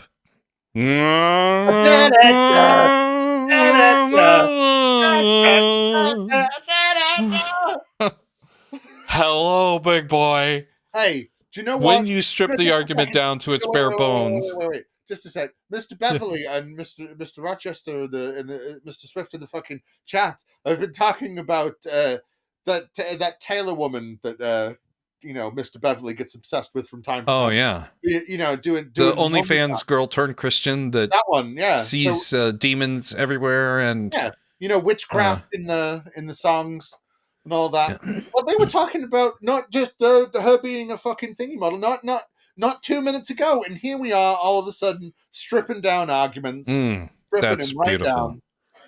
You know, only a timeless, spaceless, immaterial cause could have made this conversation possible. Bam! But not infinite numbers, though, because But, then yeah. we couldn't get to now. All right. This is what is revealed. Moreover, it really isn't that difficult to explain or accept. A careful mind will also notice that almost all of this immediately accessible to a student, no matter their academic background. The simple stated cosmological argument is made up of ideas and truths that most people already accept about the nature of reality. Clearly, the presentation is stronger and more enjoyable with more personal illustrations and examples are added. See, Conclusion. it's not a script at all, is it? It's not a script. It's not Almost. a script, and it's not a series of steps. They don't. It's not. You know. It's. You know. It's all just truth. It's not. I'll read the conclusion. Oh shit! I'll have to hide the questions. We have to do a short quiz before you go. Oh, okay. I've got to put on dinner here fairly shortly, so about 10 more minutes, 15 at the most. Yeah. Well, this conclusion is only what we can see. It's not very long. The conclusion. The cosmological argument is one of the strongest arguments for the existence of God. All right. Cool. Yeah. It is not incredibly difficult to understand, even though I said repeatedly that it is, and that it actually might be a little too confusing for you. Although defending it may require a knowledge of some deep issues discussed in the objections. Excuse me. It is structured in such a way that any critic must show a fatal flaw in premise 1, premise 2, or the implications that spring forth from the foregoing argument, because philosophy is all that matters. Because, you know, even if you prove with physics that what we see of the universe actually goes on further and stuff like that, my philosophical argument's stronger than your, physics proof. So... moreover, it can be creatively explained to the average individual without much difficulty. For all of these reasons, the cosmological argument discussed here is powerful evidence for the existence of God. First question: are you convinced? Are you convinced, chat? First question: I want noses to the paper, pencils down. No talking to the person next to you. This is test time. Am I allowed to drink? Am I allowed to take a swig? You know, drinking is allowed. As long as the drink doesn't have answers written on the liquids you're ingesting. More research is necessary. Right. So, here we go. Right. I am not convinced, Zach. Answer one, you're not convinced. Mr. Black is always convinced. He's always convinced. Well, damn. Right. So question 1. What does the C in the core facts? Why does the C in core facts stand for cause? Because, whatever. Why must the cause be outside time and space and not be made of matter? Do you like the questions? I mean, basically, to go back to his conclusion, let's go back to the second line in his conclusion. Okay. Yeah. Cosmological argument is one of the strongest arguments for the existence of God. It is not incredibly difficult to understand, although defending it may require a knowledge of some deep issues discussing in its objections. Here's my question to you. Yeah, we do. Wouldn't the strongest argument for God being God verifying, I'm God, hi, and by the way, this really is my word. You're welcome. I really wrote this. Damn. Powerful stuff. So that is the strongest argument. As a skeptic, do you think that should be the strongest argument? Not a philosophical argument with 3 parts and a conclusion. I don't understand. I don't understand. So I queued up Zach to conclude this episode. I queued up my the what you call it, the what I did on the first episode that I thought we were going to be able to get. I thought we were going to get to this point in the first episode. Well, you've obviously never watched one of my streams. Yes, that's what it is. I obviously have never done that. I mean, it's obvious. That's the first cause of the premise right there. A shaken fist episode began to exist. Premise 2, Jimmy has never watched a Shaken Fist live episode.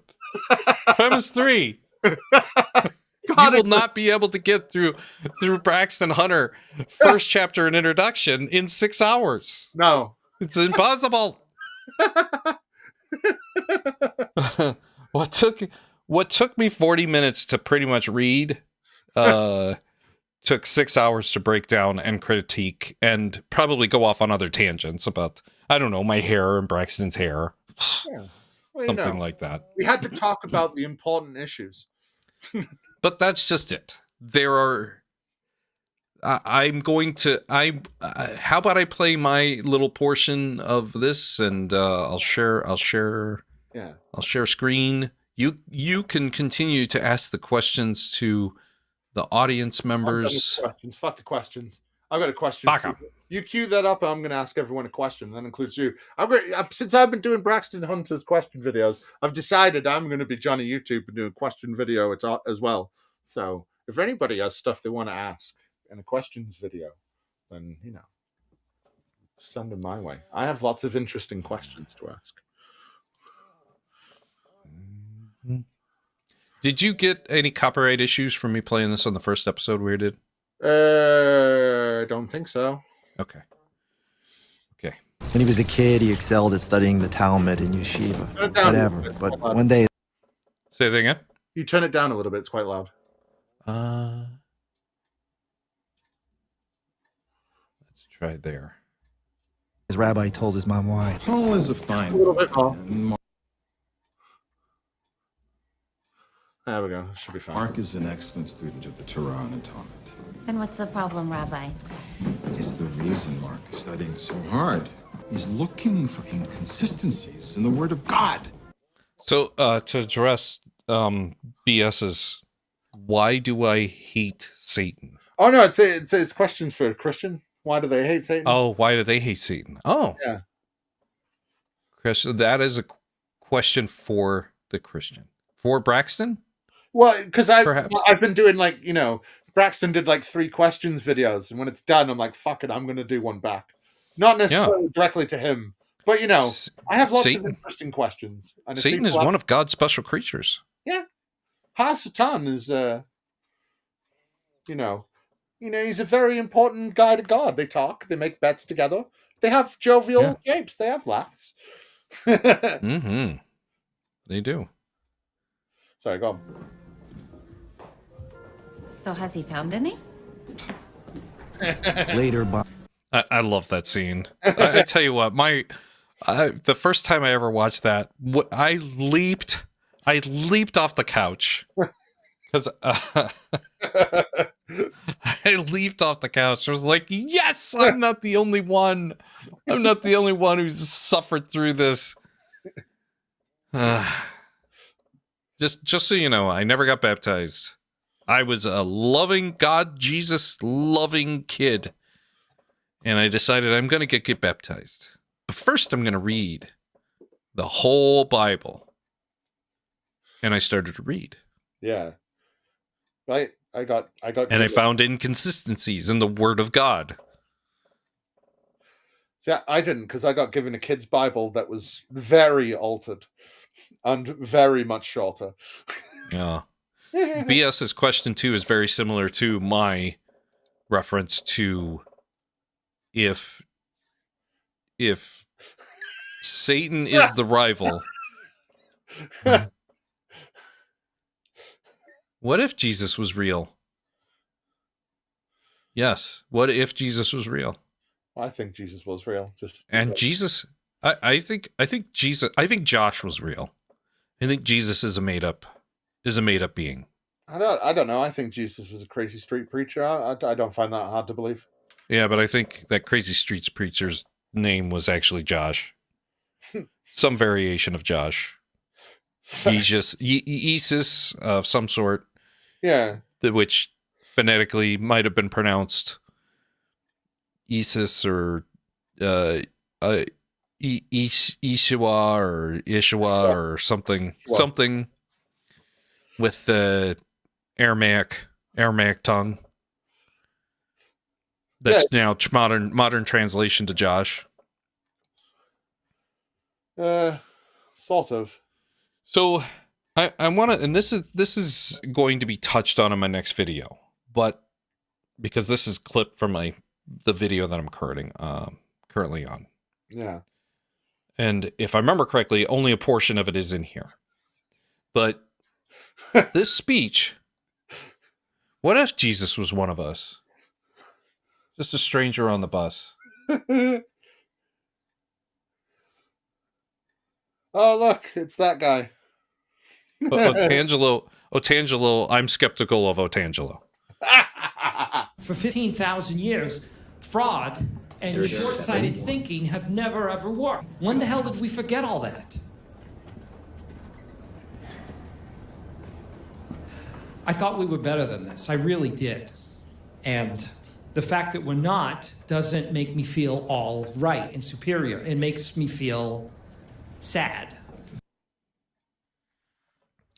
So in the speech that he gives, he warns that pretty much everything in our lives, our education system, religion, banking systems, the food industry, the baseball, all of it's infiltrated by this scam. And Otangelo, even atheism is probably infiltrated by this scam. Because its divine influence, quote unquote, is a mess. And we don't have any other guidance. We cling to this fraud because it's the only way we know how. And I think, Otangelo, you as a Christian could parse out where the problems are. And you could make it better. You could be a savior and deliver us from this evil. Boom. The scene in the movie is accurate. I did give a speech. I didn't give that speech. I gave a different speech. Okay? That's all I'm asking. If you want to claim that I'm an atheist and I'm not skeptical of atheism, this is it right here. I'm sorry. know for a fact How the fuck are we the supposed speech- to be? No, I'm sick of this. How the fuck are we supposed to be skeptical towards atheism? All atheism means is I don't think God is real. Oh, damn, Jesus. So, my question to every single atheist is, if our banking system is screwed up the exact same way we think religion is screwed up? Because it clearly is. No, it isn't. It's close. It's No. close. No, it's nothing like it. We're not indoctrinated with banking institutions being 3 years old. We're not told by a mother and father that the ways of the universe are such because their mother and father told them such things. Banking changes all the time. Religion doesn't. So hear me out then. The reason he's giving this speech is he had just given, to put in some context, is when he's talking about free checking. The way free checking works is exactly the way salvation works. You're just fine as long as you're doing it the way you do it. But the minute you make a mistake, you get your face ripped off. No more salvation for you. The fees are all front-loaded from that moment on. And he basically makes a comparison to religion. It used to be one way, and then it changed to another. So you kind of have to know some context for him to refer to the banking system the way he does. But the verification we're looking for is him saying, hey, there was a piece of art made about me. The Bible is a piece of art made about God. No, just a sec. I'm sorry, Artangelo. You'd have to prove that there is a God instead of just stating there is one. And I know that you think that's good enough because your simple brain is too small to think outside of presuppositionalism. So whatever, yo. You want to say that I'm not skeptical of atheism? Well, provide some fucking evidence for God that isn't a five-step system of thought, and provide some fucking evidence, okay? Yeah. What he said. Like, I hate this there is shit. actually a tape of me somewhere in this world of that speech. I used to have it, but I lost it. Look, well, can you prove there isn't anything but the natural world, dickhead? Honest. Can you prove that there is anything outside the natural world? Because that's where God resides. And saying that there's no God does not change the natural world. Yeah. God is on paper. According to everything that you can show me, God has a piece of paper and it was written out. It was written out by a spirit. You cannot even decipher the difference between the bad version of that spirit and the good version of that spirit. I want him to. Sorry, go on. So if you want to provide evidence that there is a God and that there are spirits, you also need to provide the alibi that the evil version of that spirit didn't inflict even a space bar into your holy word. That's all you need. How about go? How about this, Mr. Artangelo? All right, how about this? What's the first bit of the Bible you think is real? What's the first bit? Is it Genesis 1? Is it Abraham? Is it Moses? Which bit and why? Which is the first right bit? Which is the first real bit of the Bible? I'll wait, and we'll carry on. You got a video to finish playing? I'm gonna skip past this part. Yeah, fair enough. So the Kalam cosmological argument. This is it. Christianity be true. This belief that a God exists boils down to I don't know philosophical word, dickhead. That's why I'm starting with the Bible. All of your proof comes from the Bible. So, which bit of the Bible that is your divine word of God is the first bit that's real and really happened? Tangela, there is no God. Is there a God? Don't know, Matt. There is no God. Well, I think that your God is real. Is there a creator? Ask the question a different way. Is there a creator? And we don't know its name? Maybe. I'm agnostic about that. But there is no God. I know God is written hand of God is actually a human being. I know a snake oil salesman. I know that Yahweh, a scam artist. I know that Yahweh isn't real, and I know that if Yahweh even is real, it's definitely not the way that people see it today, or the way that they used to see it 1,000 years ago, or even 2,000 years ago. Because original Judaism, that all this comes from, is polytheistic. Yahweh used to have a wife. It boils down to this: they take a cigar. That's green.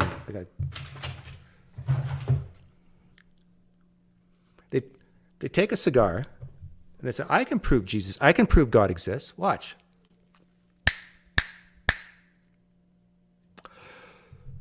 Well, let me tell you about the cosmological argument. And if you don't like that one, I got the contingency argument. You want to know that God exists? Well, let me tell you about the moral argument. I'm not going to get out of my chair, mind you. I'm not going to do an experiment. Oh, Tangela, get out of your chair. Do an experiment. Demonstrate your God exists. You need to prove nothing? Okay, well, great. Then God doesn't exist. You're a priest, you've proven nothing. I've proven that humans exist. I am presenting evidence right here. Humans exist. I have a mother and a father. My mother and father conceived me in a natural process. Oh. What do you got? What do you got? They got a Bible full of mistranslations and scribal errors that date back to fucking 3,000 fucking years ago. They got that. They got no proof of Moses. They got no proof of fucking Abraham. They got no proof of literally anything in Genesis. Even the most devout fundamentalist doesn't really think that space is made of fucking water like it says it does. Why the fuck would I have to give a shit about anything Christians say when there's no proof? The first proof of anything in the Bible is Emperor fucking Pharaoh Shishong and that's in fucking Judges. And I'm supposed to take these people seriously. It's Tangelo, a joke. Oh, so bitching what? and whining about bitching and whining about the fucking Bible. Yeah, it's your fucking holy book. It's your holy book. By the word of God, or you don't. Yeah. The question is whether your holy book is from God, because that's how we learn about God. If you want to claim that looking at the trees is of God, then you need to connect those dots. If your Jesus is connected to those trees, you need to show that connection, because I don't find it. And I don't find it in your holy book either. So good luck, Otangelo. I just love the fact that the Christian or whatever, the theist, is telling me I shouldn't give a shit about a holy book. That to me is fucking hilarious. So if the holy book doesn't fucking matter, then why the fuck would you have to give a shit? Why would you give a shit about any of it? Where the fuck does any of it come from? Because it doesn't come from fucking archaeological evidence. Actually, it doesn't come from evidence in fucking physics. It comes from the fucking Bible, but the Bible doesn't matter.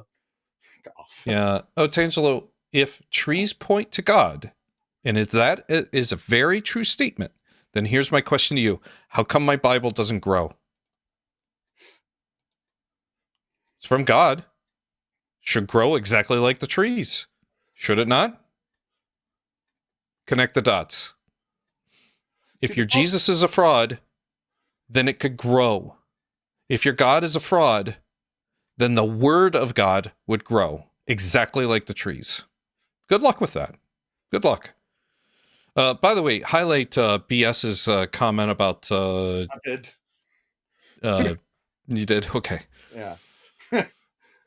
He keeps on saying, I've got to prove that, there isn't a supernatural side to the universe. And my point to that would be, well, if that existed, to make the natural world, then that's still part of the natural order. And if it's the only way it can happen, that would make it natural and not supernatural. So I don't really give a flying fuck. Here's the thing, Otangelo, I will ask you 1,000 times. I am not required to accept on faith that Satan, evil spirits, bad angels, devils, demons, or hell exists. I'm not required on faith to accept those. You can prove that those exist anytime. And I can ask you to prove that they didn't have any affliction on your written word, not even a space bar. And you have an obligation, according to your book, to prevent deception from entering into your life. And he's too embarrassed to not say which is the first bit of the Bible he thinks is real. Yeah. Okay, let's finish this and then I gotta go. As much as I love you all. I love you, lady. Bye-bye. To show you anything, mind you. We're just going to sit back. Oh, excuse me, my cigar went out. His cigar went out. We're just going to sit back and talk. We're just going to reason together, shall we? You sit in your chair, I'll sit in mine, and we will show, demonstrate, prove that God exists. That's all you have to do, sit in a chair and think God exists. There you go. Okay. Well, Zach, I gotta go. It's 5:27 here in the afternoon. I gotta cook some salmon for the Mrs. Tux. Well, enjoy dinners. That right there, I think Pine Creek just concludes everything in chapter 1 and the introduction very, very nicely. Braxton doesn't want to get out of his chair. He wants to write a book and write us a philosophical argument instead of bringing God to the forefront and saying, I found God. Here's God and Jesus. Here's their verification that they said that they did that. That somehow is harder to do than making an argument as the evidence of God instead of evidence of God. Well, yeah, because why would they want to provide evidence for God? Because he's outside the universe, so I can say anything about him. You can't. It's a fucking joke. Like, come on, this is. Is he even got? He's gone, isn't he? I wanted to have a go at him. Oh, Angela's hardly worth worrying about. You know what? He's a nice guy if you're not talking about. He's a very nice guy. I enjoy being around Otangelo if you're talking about something other than his religion and why he believes that Shroud. I don't. Yeah, but I find that stuff fun. Yeah, I like talking to people like that and then pointing and laughing. Oh, my buddy Sincere is on. Sincere, that's cute. That's a great name. He got deported the other day. It's all right. That's funny. Aye. Is Otangelo still in the chat? Is he still there? He's gone. I think he's gone. Come on, yeah. The link's there. Come on. Why don't you come talk to me? Yeah. In the chat it's pinned. Time. Oh yeah. You know what? I could leave, and you and Otangelo. I mean, I was planning on after you left to continue having a go at him, but he left. Wow. Well, Braxton, I'm glad I've read this, and it's a nice renewed sense of we're going to have a really good time for chapter 2, 3, and 4, and 5, and 6. Is it? Is it just 6 chapters? No, it's core facts. It's core facts. There's one for each of the. That's right. There's one for each of the CORE and FACTS. Okay. Well, we'll see you through 2027.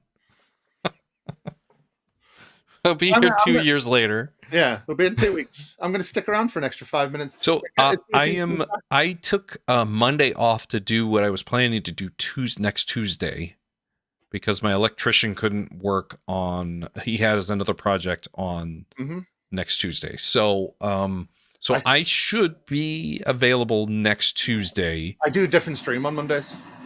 Okay. My Mondays is the. Well, no, I'm going to be busy with the electrician on Monday. All right. And originally I told you that I probably wouldn't be able to work on that Tuesday, but I'm probably going to be off and I wouldn't have worked Monday, so I don't have somebody saying, hey, yeah, I'll come in and see you tomorrow like I did today. Yeah. So, but I sold a car. Cool. That's the whole point of my life and existence. That and Otangelo thinking that I'm not skeptical of skeptics or atheism. I wanted to have a go at him, but he ran away. I think he went when you put the video back on. No. I wanted to have a go at him. I like having a go at him, and he always runs away from me. Jesus should be easily proven to exist. Even still today. There should be so many Jesuses available to us, and yet we have zero. Yet we have hearsay of the one who did potentially exist. So... Hey, Zach, I gotta go. You've been saying that for 10, 15 minutes. I know, right? I should have left 10 minutes ago, but 12 minutes ago, but you know. And we got through, you know what? It's a happy dance to get through that first chapter, because I think that's the hardest one. I think the rest of them are going to be fairly easy. Well, we'll fly through the next chapter in one. You can believe that all you want. When he's going to start talking about believing God exists, so it must exist. I'm going to rant about that for hours. You know what? I'm going to make a prophecy here that if we do this long enough, that he will actually click on your pinned link one of these days and join us. No, he won't. And start teaching us the ways of Braxton Hunter and the Kalam cosmological argument. Well, you know, Otangelo's too scared to do things like that, because I've been in a room with him once and he ran away after a few minutes because I had a rather strong go at him for believing stupid things and not understanding how science works. So, just so you know how I read Braxton Hunter, right, is and hopefully it does it. Hopefully I can do it without too much reservation, but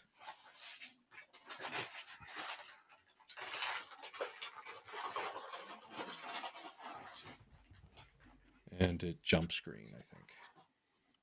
6. How would you briefly explain C to someone else? List 6. 24. Chapter 2. Cat Right. O. The universe has order. For since the creation of the world, his invisible attributes, his eternal power and we're not going to read it divine like nature that. Fuck that. have been But that's how I read it. I follow along with it reading to me, right, dictating to me. So, so it usually takes me about a half an hour a chapter. Yeah. To read it that way. See, I probably have ADHD and I skip around. I like my eyes. I'll read the thing and then I'll like skip 3 lines down, and then I've got to go. Fuck no! I've got to like read it all again. Oh, come on, it's Artangelo. Why don't you clink the link and come and talk? No, you know what? I have regular, these are actually bifocals. So if you look through this area versus this area. Why don't you click the link there, Artangelo? Why don't we come and discuss God? I was running behind and, so I didn't have time to put on my regular bifocals. But I was outside and I came right inside, rushed downstairs to Zach. And so that's why. But these are fairly light. So, you know, the computer screens, it doesn't really matter whether I'm wearing sunglasses or not. It looks the same to my eye. You could just not have your camera on and you could still come on. It would be fine. Oh, yeah. Oh, flipping. I can wait for you to finish eating. I don't mind. Ladies and gentlemen. Now I just look like a meme. No, hey, I'm gonna take off and go cook for the missus. Maybe walk the dog. Maybe then cook.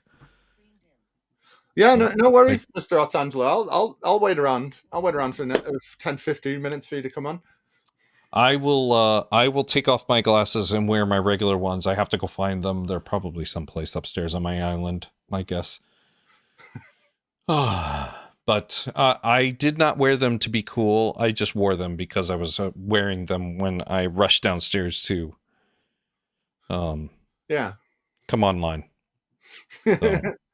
Yeah, I forgive me for being a touch late today. It's perfectly fine. Very unprofessional of you. I've been a little scatterbrained since going in at 9 this morning, like I normally do on like a Wednesday, Monday or Wednesday, but not on a Tuesday. Yeah. So,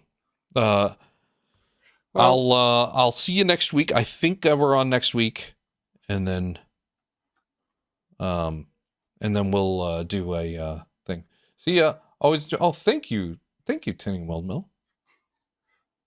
So you are going to be I should be on next Tuesday. Right. So we should be here next Tuesday. And not only that, but Zach. Yeah. The Mrs. Tux is out of town. Damn, we might actually be able to get through chapter 2. We don't have little Pippin. The confinement of Mrs. Tux wants to eat at a decent hour. Little Papa. I can eat whenever. Aw, hi puppies. Hey, little Pippin, come on. Aww. Oh! That's I've got my back's crap, so it's been sitting on the floor, so she's... How's your Pippin?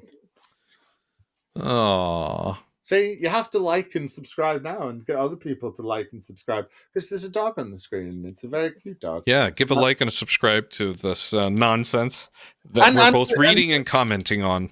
And to one Jimmy Tux TV as well. The dog. And Jimmy Tux at Jimmy Tux TV. The dog. The channel.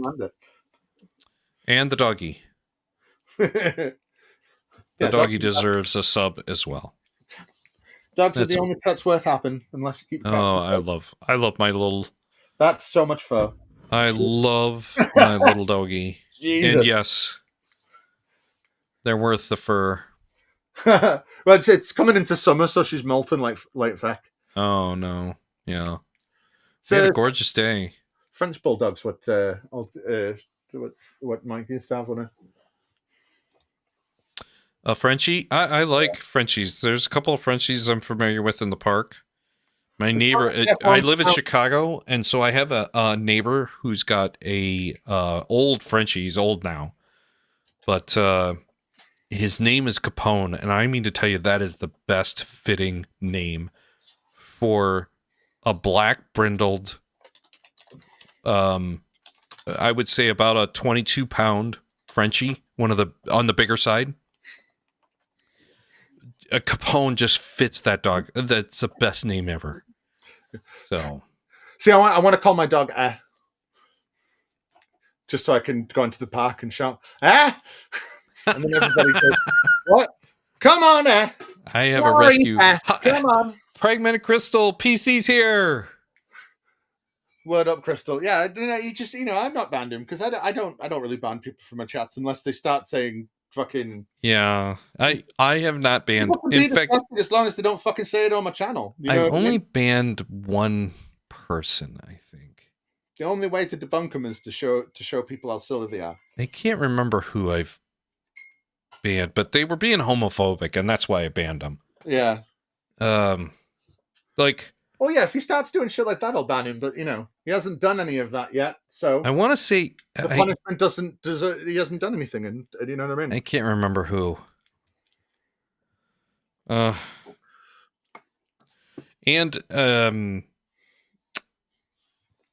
I can't remember. Yes, Christ brings a sword, and blessed be he and Otangelo are somewhat in the same category. So say again. Blessed be he, Christ brings a sword, and Otangelo are somewhat in the same category of protagonist, Christian protagonist. And I appreciate being a Christian protagonist. It kind of plays to the parable about being hot or cold or somewhere in between. So I very much appreciate that. Because I'm definitely not in the in-between as well. I'm the cold to your hot. Yeah. All right, on that, Zach, I'm going to take off. Hopefully you get a pinned responder. Yeah, Otangelo I'm letting this finish his food. I can chat about things. All right. Well, Bowtie bless you all. And since I played my my original, what I thought was going to be on the first episode, what I thought was going to be the conclusion to Chapter 1, I got to play that. So no moment is in for me. That Pine Creek summarizing the ontological and the morality argument and all the philosophical arguments instead of getting off your tush and going and proving that God exists. And if you prove that God exists, that you connect the dots, that whatever created or was the first mover actually connects the dots to your Jesus. I'd love to see it, but I never do. I'm going to end with a joke. A moment of Zen joke. How about that? Yeah, go on. You know how to make holy water? No. How do you make boil the hell out of it? Bam. Mic drop is off. So, what should we discuss in the interim? We're in the wait. Do you know what? In the interim, I'm gonna go for a little wee wees, and then I'll be back. So I'm gonna play a little song, and I'll be back in roughly. Oh, it's not got the one I wanted to play up. Just a second. Oh my god. In roughly 3 minutes. So I'm going to go to the bathroom and I'll be right back. Oh my god, come on. This site sometimes is so slow.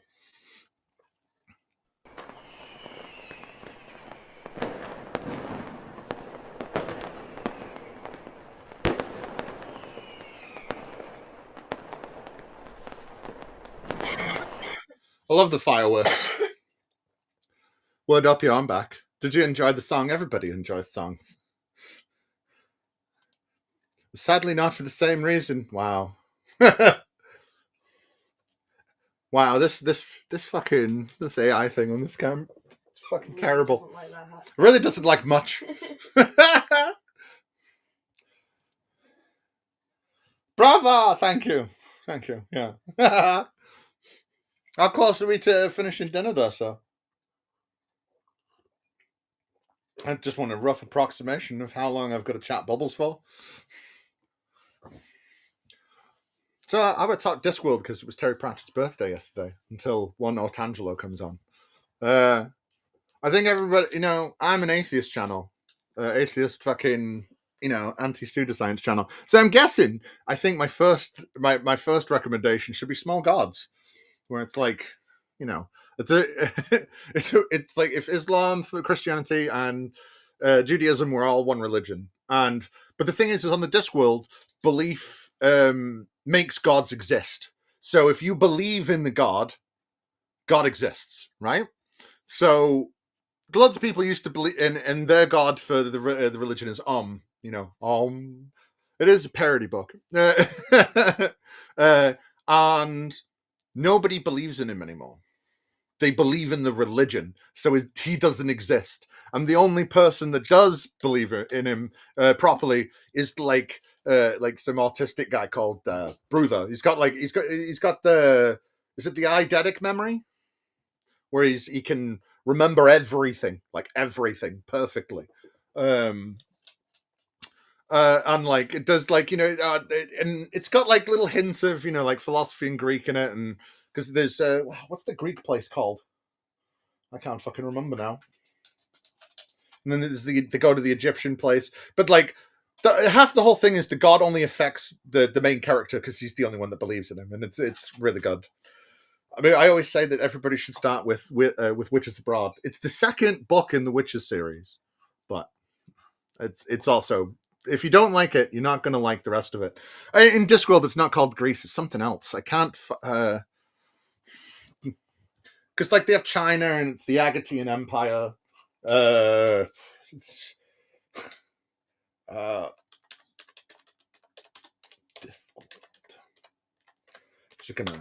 I'm just gonna search. Phoebe. It's yeah. And then, yeah, because they basically have a lot of the old, like a lot of the very famous societies have their own fucking versions, and they're all in the Discworld at the same time, and it's quite good. Like there was Soul Music there's a cartoon for Soul Music as well that I'll have to watch through at some point.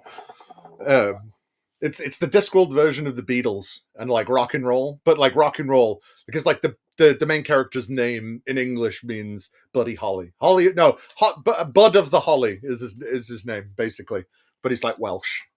And then he has like a guitar that plays music through him and then takes him over. And then Death gets to make a motorcycle and ride on it. It's great. I love Discworld. I'm explaining everything terribly because I haven't prepared anything, and I'm just filling time. Anyone taking bets on whether he's actually gonna like come on at any point?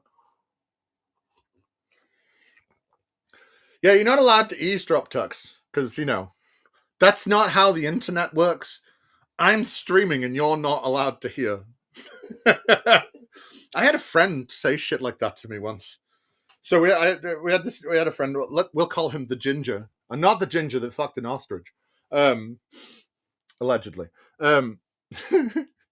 But he said that like he complained about his missus in front of everyone, and then got annoyed when someone else brought it up to him. But he's like, "But I was talking to Zach. You said it in a room full of people. Well, you weren't supposed to listen." And it's like, oh my fucking god.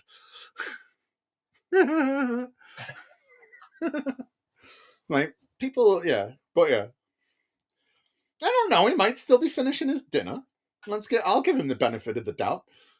Because if I don't give him the benefit of the doubt, there's less chance of him coming on. I gave the game away. Oh well. But it would be cool. It would be fun. But because I spoke to I spoke to him once on Joe's channel. I got angry about something. I can't remember. It was a long time ago, and I've passed a lot of water since then. I could sing the Hedgehog song, and I have to pull it up. I mean, it depends where he's from, man. Some people eat like that, and it's not even like they're a fat thing. It's just a culture thing. You know, like America, that's how we end up like fat, because we have 20,000 courses all the time. I mean, at least we did in Maine, but that was because, I don't know, reasons. It was the 80s and 90s, I guess. What was I going to look up? I don't care. Oh,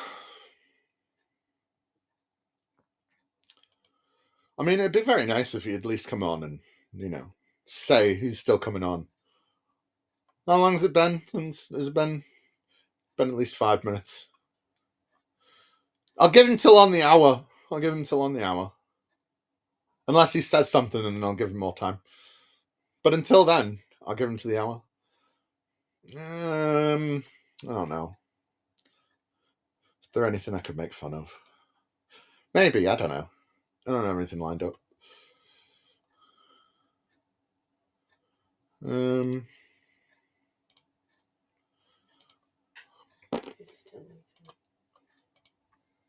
Oh, sweet. No, fair enough. No, that's cool. I'm just making sure.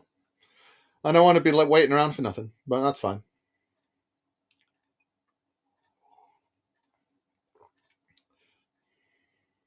Well, he's building tension and drama. Come on.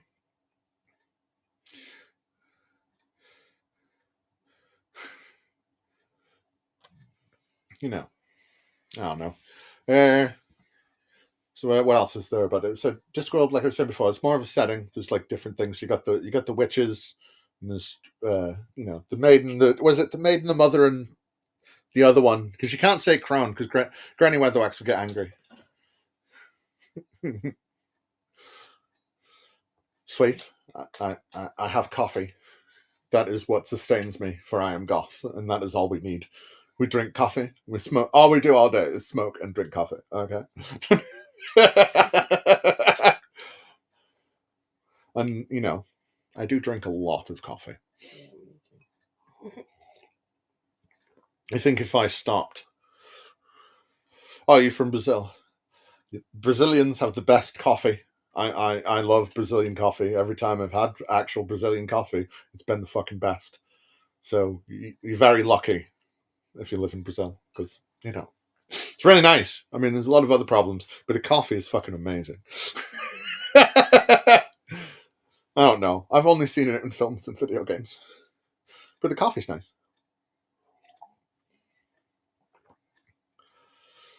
He's a travelled man. We've gone opposite directions. I've gone from America to Europe, and you've gone from Europe to the Americas.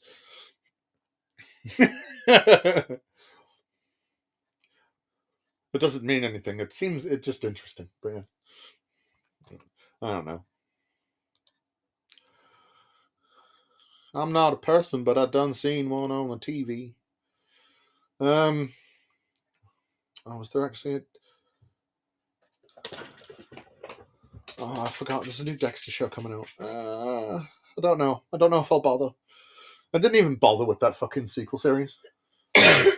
Although I've heard good things about the one about him being a teenager, or like being 20 or whatever. I've been to New York a few times, but mostly going through. My dad played the American footballs, so we traveled a lot.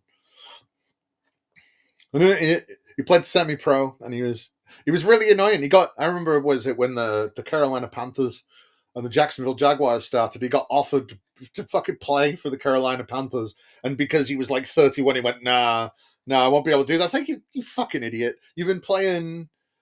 Oh, I am not from the Midwest. I am from Maine, sir. I am from the edge of America. Maine is the furthest northeast you could be.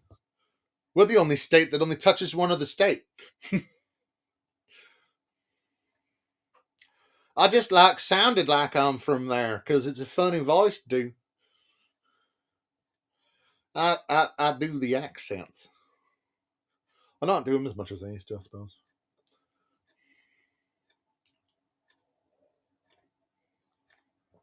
I'm from where Stephen King's from. I used to live down the street from him.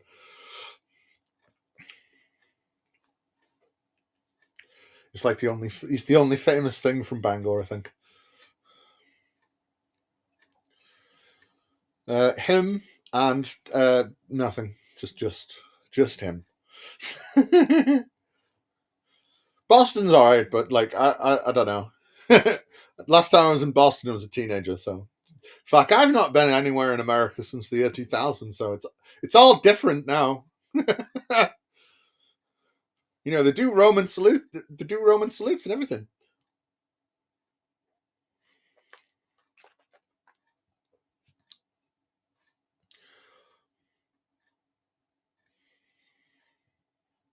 Well, yeah, I think he's waiting to see it. I think he's taking his sweet ass time, giggling to himself about how his sweet ass time that he's taken because he's eating his ice cream with a very long spoon, going nom nom nom nom nom nom nom nom nom nom. Awesome approximation.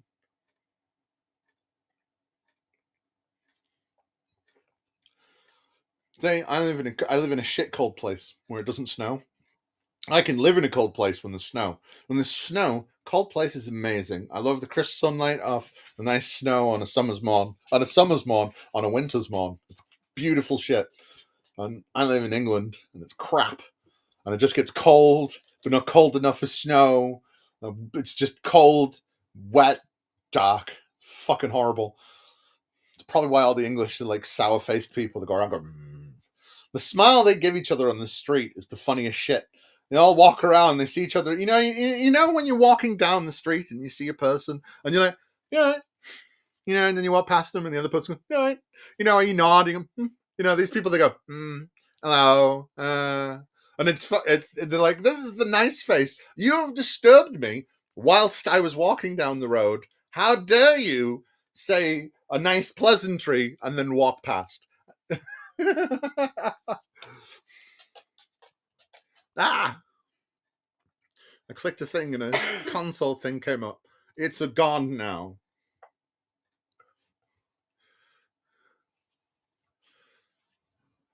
Ugh. I mean, I miss real rain. See, I complained about Britain's rain, but Britain doesn't even get good rain. Britain gets just dreary drizzle. It's kind of raining. I guess if you're in an arid place, you definitely love it. But like, man, it's just shit. They don't even get a good downpour. Getting a good thunderstorm is like a once, maybe twice a year occasion. And I miss it. That's one of the things I miss about Maine. Maine got the best fucking thunderstorms. Come autumn. Because we get all the fucking, all the hurricanes that come up the East Coast and they'd hit Florida or, the Carolinas or maybe Virginia or some shit. And then they come up the East Coast. By the time they get to Maine, they're usually like a tropical storm or a tropical depression. And, got some strong feedback there, man. Hello? Just a second. Are you there, dude? No, you've got like a really bad going on. Like, listen to what you come on, but this is all I can hear, guys. Oh, is it better now? That is much better. Okay. That's 1,000% better. How you doing, sir? Did you enjoy your dinner and ice cream? Yes, I loved it. Cracking. I apologize for not connecting the cam, but my family is behind me and they don't worry about it. It's fine. want to. Hey, I'm the one that kind of pressured you to come on, so it's fine. Don't worry about it, dude. So, go on then. You want to ask me questions? You want to say, or can you answer some of mine? Would that be good? Because you didn't answer any of mine and said you didn't need to. So. Well, you can ask me whatever you like. What is the first bit of the Bible you think is true? Like 100% true? I believe that the Bible is entirely true. I believe that the God of the Bible is the true God, which created everything, which created the universe, life, and consciousness. So you believe that God separated the waters from the waters? Yes. So when you say, can you prove what's outside the physical universe? Then I'm going to say to you, where is the water outside the universe? Yeah, let's clarify something here. I have no proofs for my position. I don't claim to have proofs. Right. And I don't think it is necessary to provide proofs. Well, of course you don't, because you don't have any. Why would you think it was necessary to provide proofs if you didn't have any? That's just a silly notion. Of course you would say that. Yeah, but the reason is that, I mean, atheists, they ask constantly to prove God's existence, right? And I think this is a silly question because nobody has access to ultimate reality, to what exists or does not exist beyond the physical universe, the metaphysical. If God So exists, he you does. cannot. No, So no, you cannot no. Just a prove. second. It's my channel. If God exists, he does. So God should be able to transcend that and be able to tell me he exists. Why does a God who knows everything and already knows what the outcome of everything is need to test me on whether I'm going to believe in him or not? Well, I think that God gave us free will, and this is necessary in order to um, for love to exist. Right, but that's not the And question I asked. Why does God have to test us if he already knows the answer? yeah, that's a good question. It is. That's why Uh, I asked it. mhm. Why does he have to test us? Well, I think that he wants to know. He already Um, knows the answer, so he doesn't need to test us. yeah, Well, that's true. If he's outside time and space and he knows everything, then he already knows whether we're going to believe it or not, 1,000 years before we existed, 2,000 years before we existed, 1 billion years before we existed. He already knew whether we would pass the test or not. Why does he then have to put us through a test? well, I think that despite the fact that he knows everything and that he knows the future, He likes to I fuck with think that people. I think that he wanted actually um, to create a loving relationship with those which would seek him, and that would only be possible by giving us free will, That's so not we true. we could decide. If God turned up in front of me and said, Zach, my son, you have asked for proof, here I am, I would love him because he's God, right? So, why doesn't he do that? Well, I think if he would actually So he show wants up, to deny me the chance of it. okay, so I think that if he actually would prove his existence to the entire No, human I don't care about the human race. race. I don't care about the human race. He only has to prove it to me. Yeah, but let me explain why I think that he doesn't show up neither to you nor to anyone else. Okay, I think that if he would He do does in that, the Bible, though, and you said you believe the Bible 100%, and he does appear to people in the Bible, though.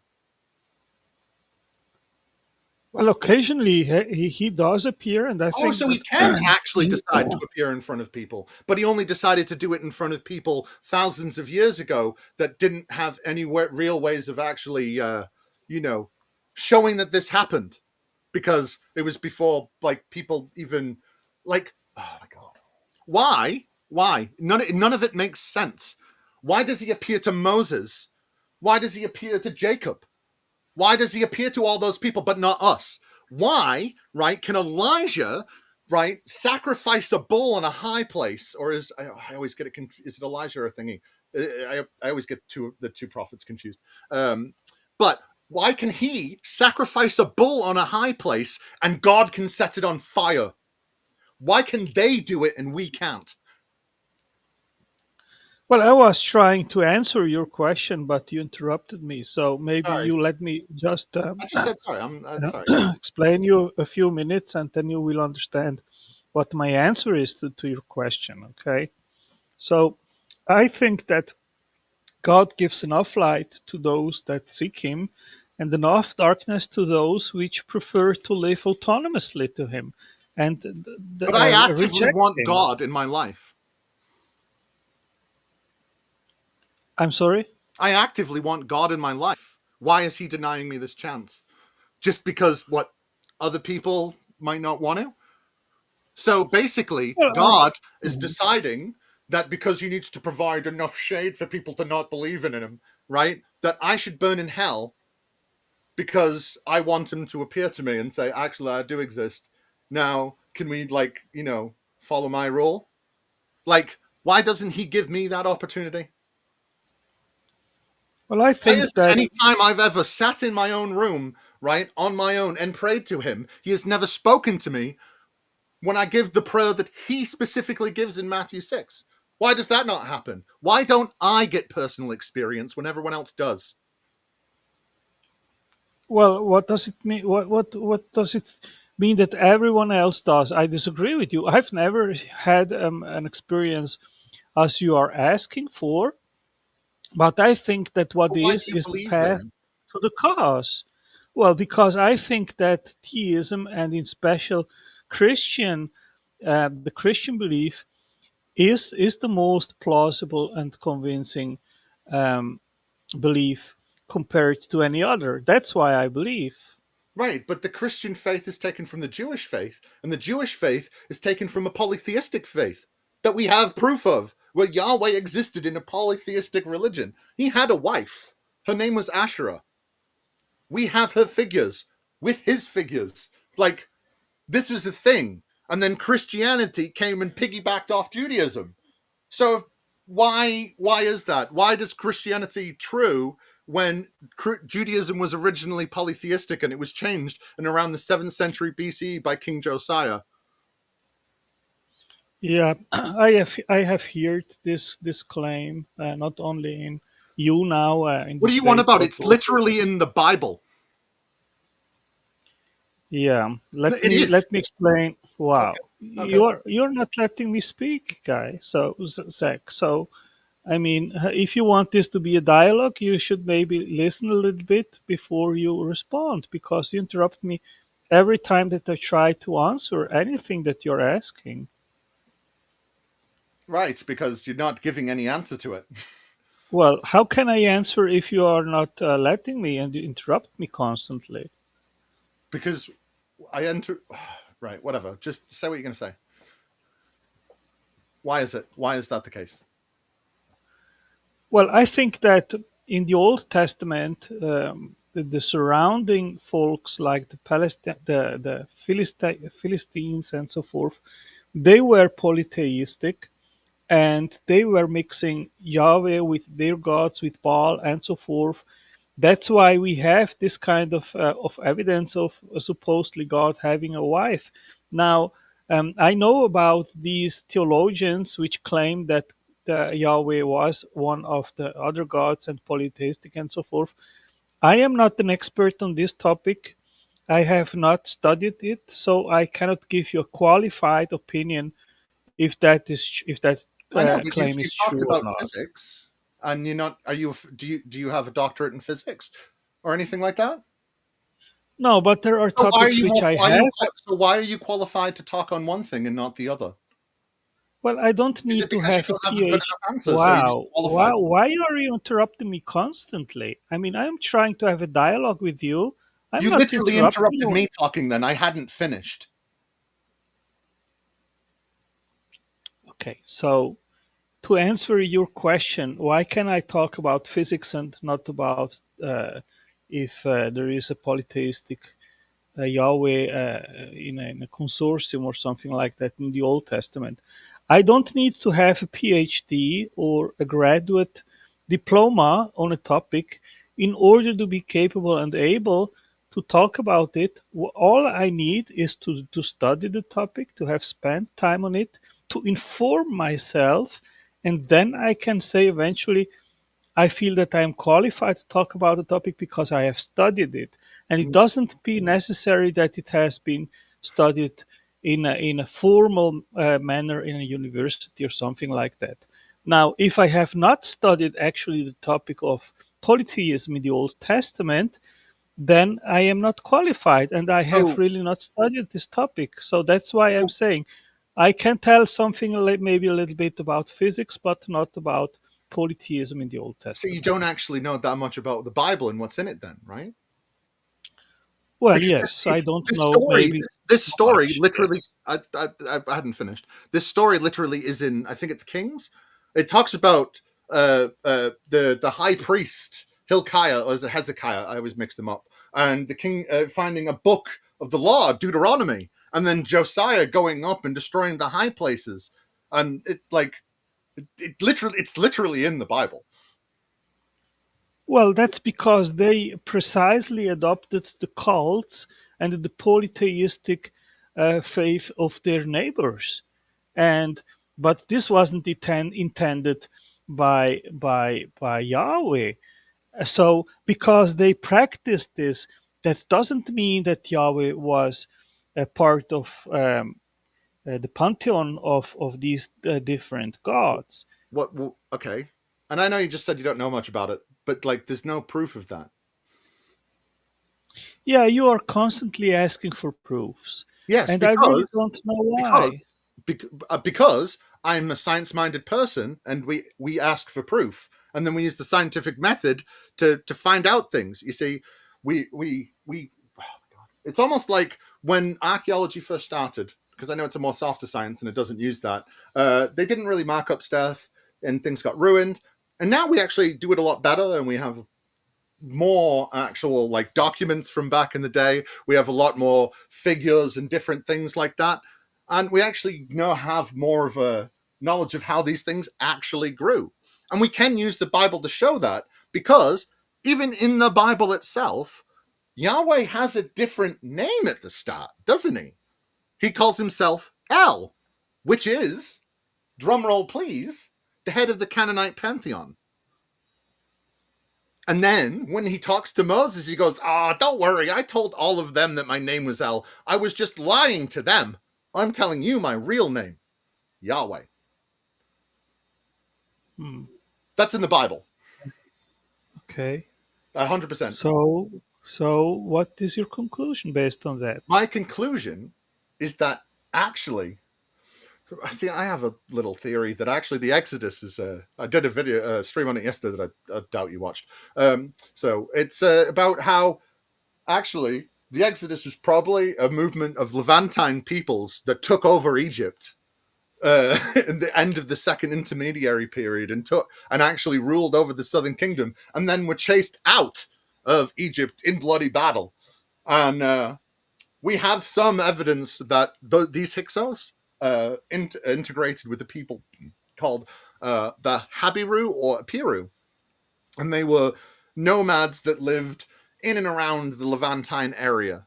And we also have proof of a peaceful infiltration method of the Hebrews and Israelite people into the Canaanite areas, because we have no evidence whatsoever of any of Joshua's conquests. There is no success. Through the strata we have uncovered, we find no path that is laid out in the Bible of conquests in Canaan at any point. And even the time that it's supposed to be, a lot of the places in Canaan were actually uninhabited. And we can actually show that some of the ways that the Old Testament is written, especially the Pentateuch, contains things that didn't happen until after the 7th century BCE. Like camels, for instance. Camels will not that are all throughout Genesis. Abraham has camels. Camels were not brought into the Levant area until the 8th century BCE. There's a lot of kingdoms that are mentioned that didn't exist until the 8th century BCE, and they're mentioned in the Pentateuch that's supposedly beforehand, showing that actually sometime around the 7th century BCE, there was a big change with the Hebrew faith, which is what Christianity is based off. So if there was a big change, it's right at one point, and it's probably closer to the start. If any of the God is real, it's always going to be closer to when isn't it? They're not what people make up later. Yeah. You know, when I usually start the conversation with an atheist, Zach, and I don't remember if we talked. We've talked once before on your channel. Okay. So, what I usually start with is the quest if God exists or does not exist. Okay. And that is not a topic about if the Bible is true, if the Old Testament is true, but simply about the question if an eternal, powerful, conscious, intelligent creator is a more plausible explanation for our existence rather than none. That is the base question which I like to start with. Right. And if an atheist thinks that God or a creator with this description is not necessary to explain our existence, then I always say, well, be my guest and explain how we can exist without a creator. So maybe you would like to answer this question too? Yes, I would. One, I don't really know, but also I don't find the idea of an eternal person that exists forever to be that plausible. I don't find anything called supernatural to be plausible. See, the thing is, right, if God was real and God made us, it wouldn't be supernatural. It would be natural. And in fact, it wouldn't just be natural, it would be the most natural. Because if it made nature, it has to be natural. Because it made nature, and nature is natural, you see? It was the only way it could happen. And if it's the only way it can happen, then it's natural. Well, isn't that a little bit circular reasoning? You No. wanted to try to explain the existence of the natural through the natural which had not existed yet, which we try to explain its Can you coming into prove that the universe had a existence. beginning? Well, nobody has proofs if the universe had a beginning. Oh, All so we if can we're, do no, is so- I'm ponder. sorry, if we're inferring, then we're assuming, right? So it means we have no proof there was a beginning. So if we have no proof and we're only inferring and assuming there was a beginning, then the idea there has to be a creator for that beginning to occur, well, that's kind of suspect then, isn't it? Because we're building this upon maybe it's the way it is. Maybe the universe had a beginning, right? So if that's the case, how can we dare be certain that a god made it if we're not even certain that it had a beginning? Yeah, what I am observing, Zach, is that you rely a lot on proofs, Yes, yes, I and do.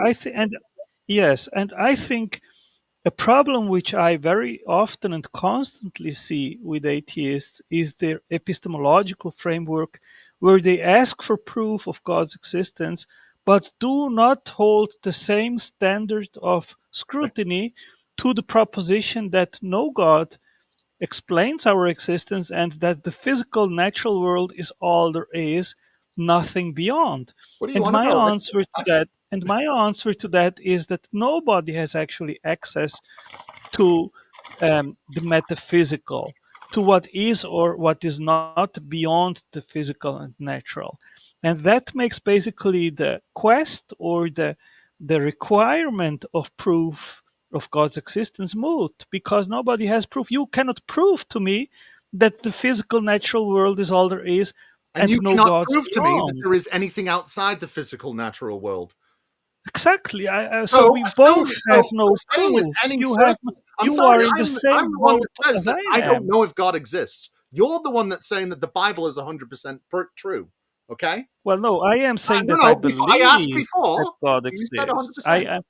Well, no, I am saying that I believe that God exists, but I cannot And you prove also it. said that you thought that the Bible was 100% true. Again, what I am saying that I believe this to be the case. But Right. if you are asking me to prove it, then I say no, I cannot prove it. Right. So because I cannot prove it, does it make my theistic worldview inferior Okay, no, okay, to a then. naturalistic worldview or to yours? How about this Because then? you are No, in the no, same here's a boat better as I question. am. You cannot prove your Here's a worldview better either. question then. Let's forget about naturalism. Prove, right, Yahweh over Ganesh.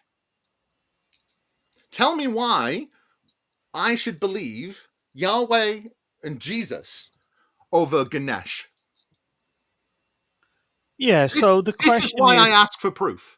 Why? yeah, Because there's a so lot of the gods thing to is choose that, from. yeah, so the difference maybe between you and me is this, that I construct my worldview not just on empiricism or verificationism or proofs, Right. So but on why three should things, which is theism, philosophy, and science. And I try to understand what is the best explanation for our existence, and that doesn't include proofs. It is just about where does Why? the So evidence that's why I lead changed the to. question. Why should I? Why should I?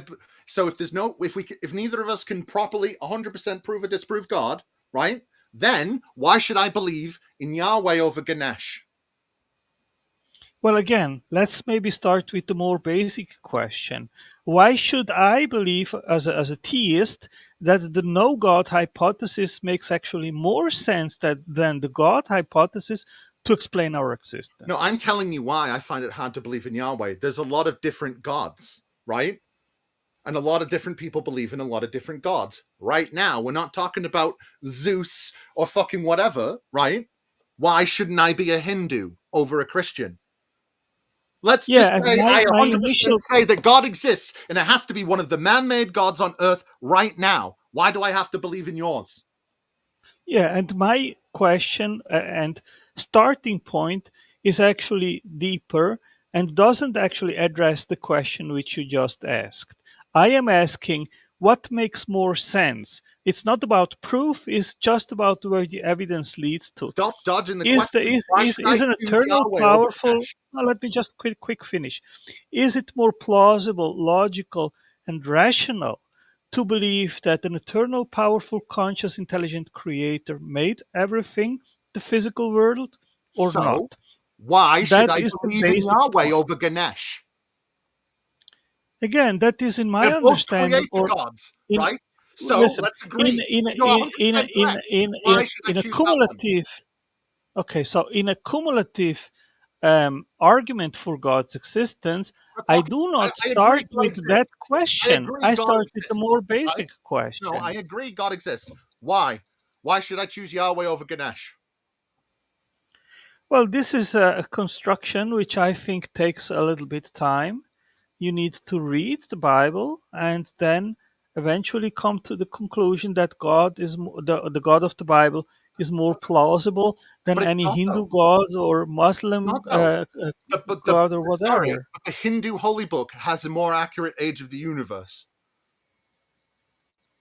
Okay, okay. I So, mean, so, there so can be elements which eventually are more accurate in any other right. holy So book, why should I like in pick a Hindu Yahweh over book. that? Then, well, I mean, if you think that the Hindu god is more convincing to you, hey, Right. that's your. So basically, your answer is as long as I could get you to say that God exists, that's all that matters, and it doesn't really matter what God that I guide you to. No, what I am saying is this, Zach. I am not here on your channel and on your stream to try to convince you that the Christian God is true. Okay, this is something which you have to think about and come to your own conclusion. All I can do, and that is my aim, is to be someone that testifies about the Christian God, which I believe in, Right. and you're And I'm free to saying do I want to whatever you believe in like. God, You know. and Ganesh seems more plausible. And you're like, yeah, that's fine. Whatever. I'm here to try and bring you to Jesus, and then whatever. And I don't really, you don't really have to defend Again, any of your things because your Bible is very inaccurate in a lot of ways, and you don't care. Like you still didn't give an acceptable answer to where all the water is that God existed in. yeah. Well, I mean, I don't have answers to all questions, and I think that's perfectly fine. Yeah, I know. And I think it's The even problem more is, it's even more justifiable to say I do not have answers to all I questions, don't have despite all the the fact answers that to all I the am a questions, Christian. but you should totally believe in my God because I don't have many of the answers. Cool. That's really nice. Yeah. I Yeah. mean, Zach, if you are so adverse against the Christian God, that's your choice, and I mean, that's up to you. You know. Cool.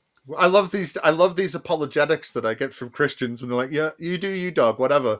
I know Jesus said, you know, or Paul or whatever, you should always give a defense. But you know what? Fuck it. Whatever. I don't have to. Cool. I know. I get it. That's cool, dog. Yeah. I can give you the fence whenever I actually have the ability to give you one. But again, um, it's up to you to believe or not what I am saying. Right, but the thing is I could disprove many events in the Bible. Many events in the Bible. And you're like, well, it's 100% true. That's cool. I get it. You don't understand many things, but you've learned enough arguments from enough people that you think that you could talk about certain things without even understanding the relevant talk that they're from. It's really cool. I understand. You're a science bro. Word. Holler at your boys now. Yeah. Yeah. Well, I mean, is there any other questions you want to try and stump me with? No, I'm not here to stump you with anything. I just came in to I have a mean, it kind of seemed conversation. like you thought you had gotcha questions before, so No, they are not gotcha questions. I'm not trying to gotcha or to um, make you look stupid or something like that. That's absolutely not my intention, really. Hmm. So your intention was to come on and kind of blithely go, I mean,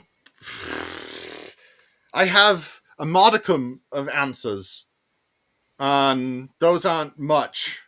So, believe in Ganesh if you want. That's cool, right? Yeah. What the fuck?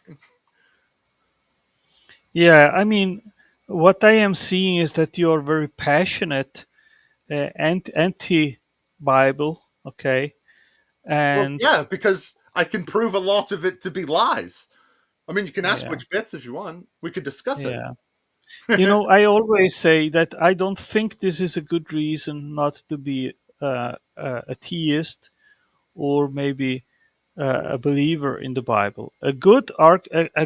What's the reason point in to believing be. in your God if the book isn't real? If the book is full of Yeah. lies, then what else proves your God in any way? Like Okay, seriously. so Zach, if I would be an atheist, okay, if I would be an atheist, then I would actually provide positive evidence how the no I've tried God. to provide positive evidence that your God doesn't exist, and you went, "I'm not qualified to speak on this topic. So what the fuck am I supposed to do, yo?" Yeah, that's not the same as to provide positive evidence how a no God a mechanism can create universes, life, and What do you consciousness. want about? I Because the asked you. No, I'm because the sorry. This is no. This is bunk because I asked you very specifically. Can you prove that there is a beginning of the universe? And you said no, and I said neither can I. So, can you explain to me how that's the case? Because it sounds like to me I've said actually I don't even know if there was a beginning, and you agreed. again, we are talking about things that cannot be proven. I So know. the whole So how are you question trying to is tell what me makes that I don't care about what's plausible because it's not plausible because I can disprove things in the holy book that purport to tell the true and accurate word that even you said is supposed to be 100% true, right? Of your God. So if your God, if the book of your God isn't accurate, right? Why the fuck should I believe in your God? Because it's the only thing that talks about what your God wants, right? Because he's not coming down and telling me, no matter how many days in a row I pray for him and he doesn't come, right? Because it's a test, right? Because it's the only way to create proper love, right?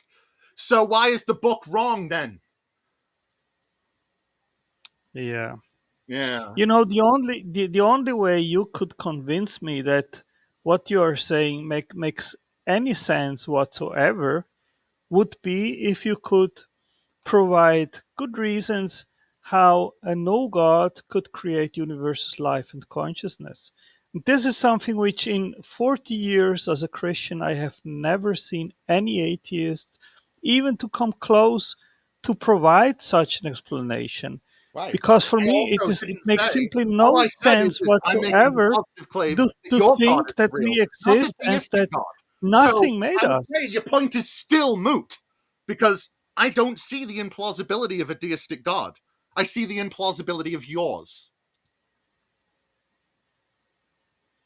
Well, I see a lot of implausibility of a deistic God Well, of because course you would. Otherwise, you wouldn't be a Christian. what sense would it make for a God to I don't. create The this universe universe? doesn't have to Wow, make you're sense. interrupting me The again, universe Zach. doesn't have to make I sense. don't think Why this does the is universe have to make sense in a story narrative way? It's the Zach. universe.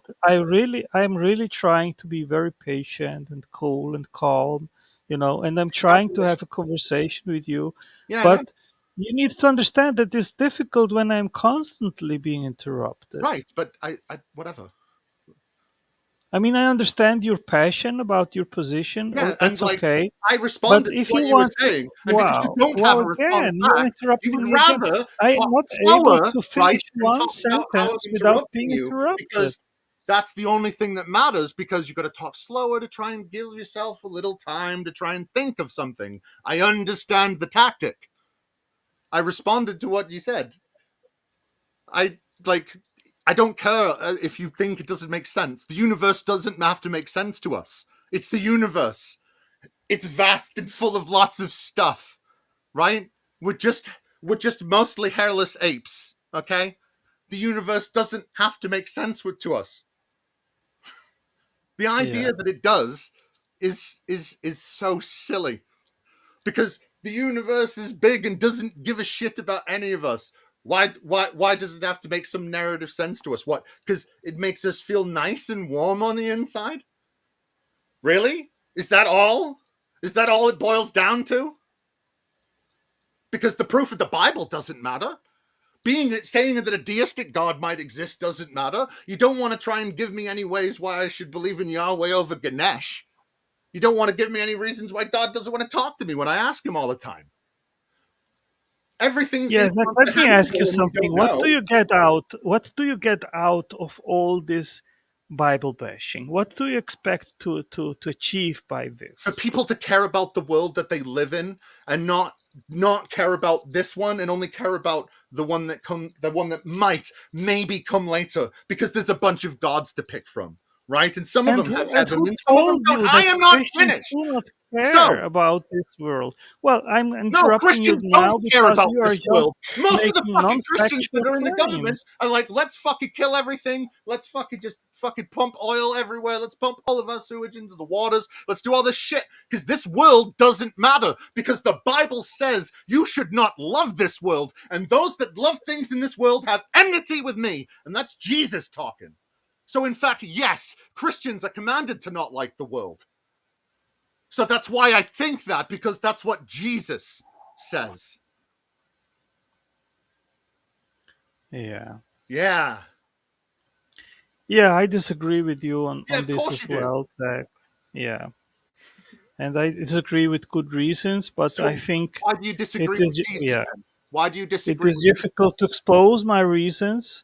But Yeah. hey, I really want to finish this conversation with you because I think it's not productive. Okay.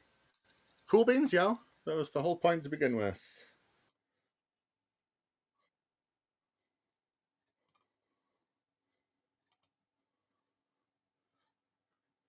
Well, that was fun. I hope you all enjoyed that. Jesus. It's always nice when people tell you when Jesus says things they don't matter. I love that shit.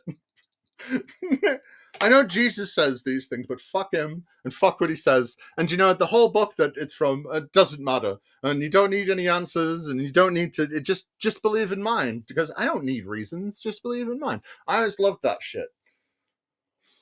That was fun. Did I do well, peeps? Did I do well? I got a bit angry, but I did. I thought I did better than I've done before.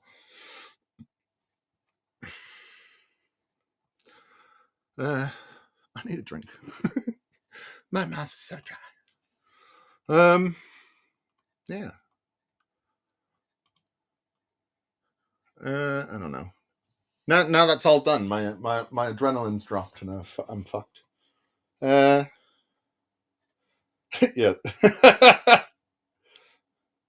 Yeah, totally. But it's the same thing with that. Oh, you're interrupting me. And they talk slower and more deliberate, and they go to overpronounce. every possible syllable. I can't believe that you were interrupting me. It's very hard to have this kind of conversation. It's like, fuck off. How about you answer some of the fucking questions instead of going, I don't like to have to answer anything. You know, man, you give them an inch and they don't even take a mile. Like, come on. How could he not try and tell me to not follow Yahweh and not Ganesh? That was amazing. That was funny as fuck. It's like, okay, all right, let's say, yes, God's real. Okay, fair enough. There is a God. Okay. Why Yahweh over Ganesh? Well, you know, you do you, dog. You do you. I don't have to convince you. It's fucking silly.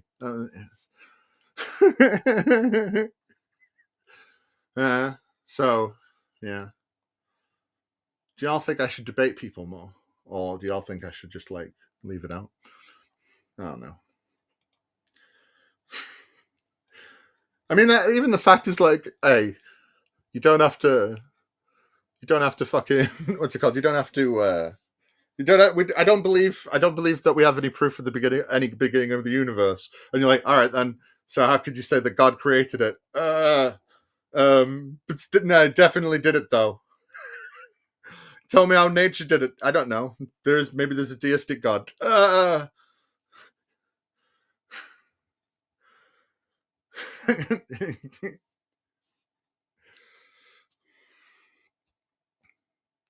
Well,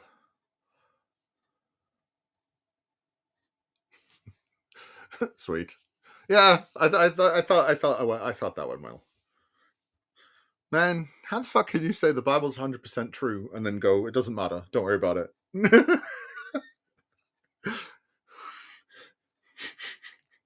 I'm not qualified to talk on this. But the beginning of the universe. I'm qualified to talk about the beginning of the universe, even though we have no shred for what it could be, or that if it even happened. But hey, believe in God. Yeah, do you know what? I forgot to say the flat Earth shit. I just kept on the waters thing, man. I really like the waters thing because I kind of thought of it whilst I was talking to him. Like, well, yeah, but if the waters are outside, if he separates the waters and he makes the universe basically, well, then actually there should be water outside the universe, shouldn't there? There should be a lot of water outside the universe. So actually, there isn't outside the universe, and it's water. It just seeps in. It seeps in. This is why we get vapor clouds. That's where the clouds come from. That's the sort of stupid shit I would get told as a kid. You know, like it'd start me snowing or whatever, and fucking that's angels cleaning the wings. It's like the angels are just spewing their dandruff all over us. That's fucking horrifying. Yes, it is. It's so much water. So very much water. It's because, you know, that's what the Bible says, right? That's what the Bible says. Oh, yeah, I was not. I was too busy looking at the camera, and the TV is over here. I was too busy trying to not like let my inner seething rage out.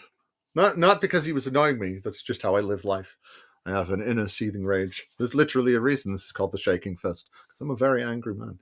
I don't know. I kind of feel like I started being angry right around the time I found out that everybody in the world was lying to me about there being an imaginary God man in the sky. Sorry, real God man in the sky. When I found out that was a lie, man, was I pissed. And man, am I still pissed. You know, like, why wouldn't I be? Also, it scares me. It scares me, actually, that there's so much of the planet walks around talking to an invisible man in their head that they say they both can't experience but also can experience at the same time. Mysterious ways. Oh, you atheists, you never give positive things. I'm trying to give you positive proof that the Bible's not real, but you said you're not qualified to talk about it, so I don't know. Come on.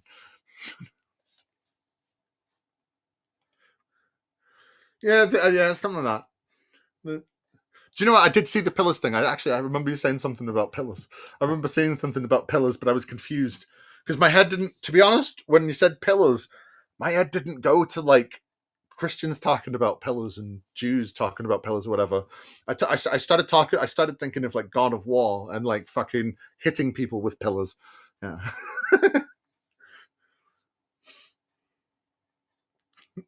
Well, you know, there was only the corners of the world because back when they made it, they thought that the world was very small. It's like what's it called? So if you look at we have a map from the Mesopotamians. I can't.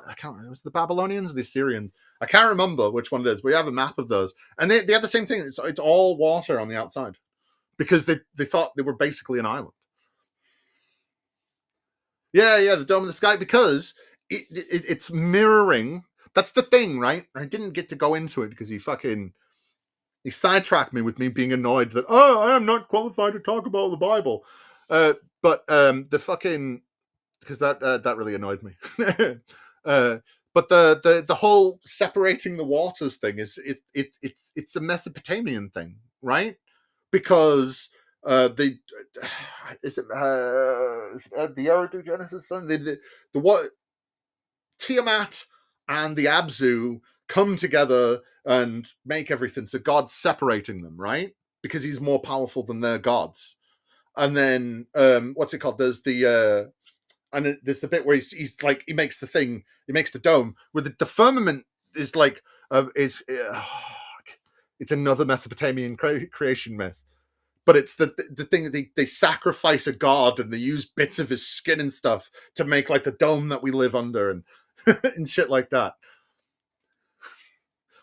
Praise Marduk. He is definitely one of my more favorable characters on Tekken. In a kind of sort of way. I love those old Mesopotamian myths, and fucking I forgot to bring it up because I got pissed off about it. Going, I'm not qualified, and so I don't give a shit. You're fucking talking about the beginning of the universe. No one is. So much of that stuff is just about, hey, this Mesopotamian god's shit and this Canaanite god's shit, and like I love it how when they do it, you go, hey.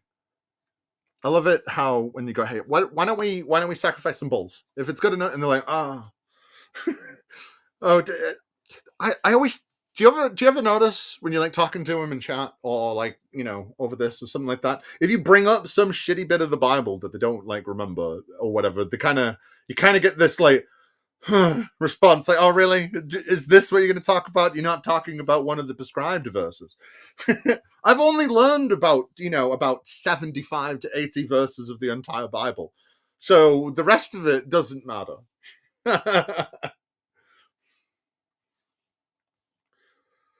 It's fucking yeah. Well, I've been going for 3.5 hours. I hope you all enjoyed it.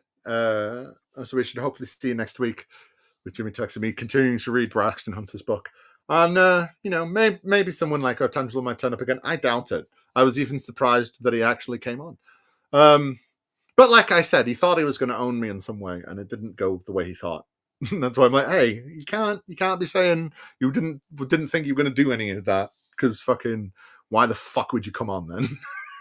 But hey, who cares about reasons, right? When you can make them up and, just assert that the things that matter with zero evidence of anything ever. Because, I am a bad human being.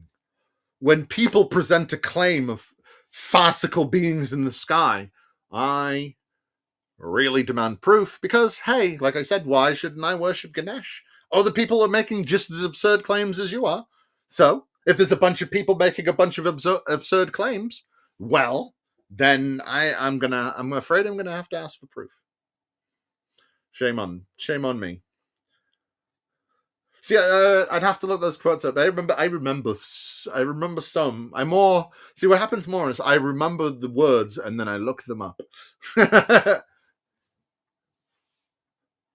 Oh yeah, there's the Council of Gods, but I mean, he didn't even have an answer for God changing his name. So, because what he changed his name to El? Well, I don't remember that. No, it is not a Greek mythology ripoff. The Greeks ripped them off in a bunch of ways. Some of the Jewish stuff is definitely older. And even is it Francesca? Oh, I forget her last name. She wrote God and Anatomy. She talks in that what's it called? One of the things about like El Shaddai or whatever, it can mean God of the steppe. And there's like a steppe land, and there was a angry thunder god, and I think he was called Yahoo or something like that. So yeah. There's she has a Greek name, and I'm always terrible. I butcher them, and it doesn't matter even if I've tried to practice saying her name, and it always makes me sound racist. So I try not to say it because I can't. But yeah, A God and Anatomy, great book. There's loads of mental shit in there. Like, apparently there is this chance that the rainbow after the flood could be God's penis. There's a chance. It's not certain, but it's a chance. Because rainbow is also an allusion to someone else in Mesopotamia having a bow, but bow also can be used as, in Bible terms, as penis, like feet and stuff. It's one of the things I just love, that maybe Jesus was blowing his disciples. I mean, it probably wasn't that, but there's a chance. Because, I mean, it was Roman times after all. No, the Greeks are after some of this shit, man, because they're like, even the golden age of Greece is like, what, 6th century? And we have proof of Israelites and like stuff like that from between 1207 and 1213 BCE. From the Stele of Merneptah talks about him going up into the pharaoh Merneptah going up into the Levant and beating Hebrews or Israelites or something. The seed is not, or some shit he says. So they're a lot older. See, one of the reasons that they probably got so powerful is because Artangelo mentioned the Philistines before, and there's a chance that the Philistines were a remainder of a people called the Sea Peoples that just came in around 1177 BCE and just fucking devastated the Levant and caused a thing called the Bronze Age collapse. So fucking loads of kingdoms just died. No one had money. Fucking everything was fucked. Like, there was the original Greeks, the Mycenaean Greeks collapsed then because of a collapse in the iron trade or copper trade in Crete. I read too many stupid books and I get things fucking mixed up. I should write some of this shit down. I wouldn't look at it. Oh well, yeah. Well, that's because like even the Jewish mythology we have is pieced together. That's why there's like multiple versions of Noah's flood, and there's like a couple, like two or three versions of like, Thingy being sold into slavery into Egypt, and like 2 fucking creation stories and so much shit like that. It's all pieced together. And like, Christians don't like talking about shit like that. No, yeah, well, of course they have better stories because like Zeus was coming down and fucking goats and stuff. And that's infinitely more interesting than, hey, Abraham, do you want to kill your son for me? Pretty please. That'd be lovely. I mean, there's probably some Hebrew stuff that was taken because like a lot of it was also edited around after the Babylonian exile and a couple centuries before Jesus with Ezra and shit. So, it's hard to tell where a lot of this shit comes from specifically. Some of the language in the Hebrew we can kind of point to times, and we found some and we have some archaeological evidence for some things and not a lot for other things. And by not a lot, I mean fucking nothing. These people go on, but it's the glory days of David. It was so glory. It was the glory days of David and Solomon was so filled with glory that we still haven't found the first Temple Mount. And we have the closest thing we have to evidence about David is we have a potsherd that was made in slightly indeterminate time going, there is a house of David. And it doesn't even say anything about it. It doesn't even say it's a country. It just says the house of David. Someone of the people of the house of David or some shit like that. And say, all right, that doesn't mean anything. But cool. I mean, going and then I rambled for another 15 minutes. So there'll be no video tomorrow. I've been playing Sniper Elite and having a rest from making music because I'm making a music video. So no video tomorrow. I shall see some of you in some various chats and such, and the rest of you I shall see next Monday, where we will laugh at someone else, and I haven't decided what yet. So you know.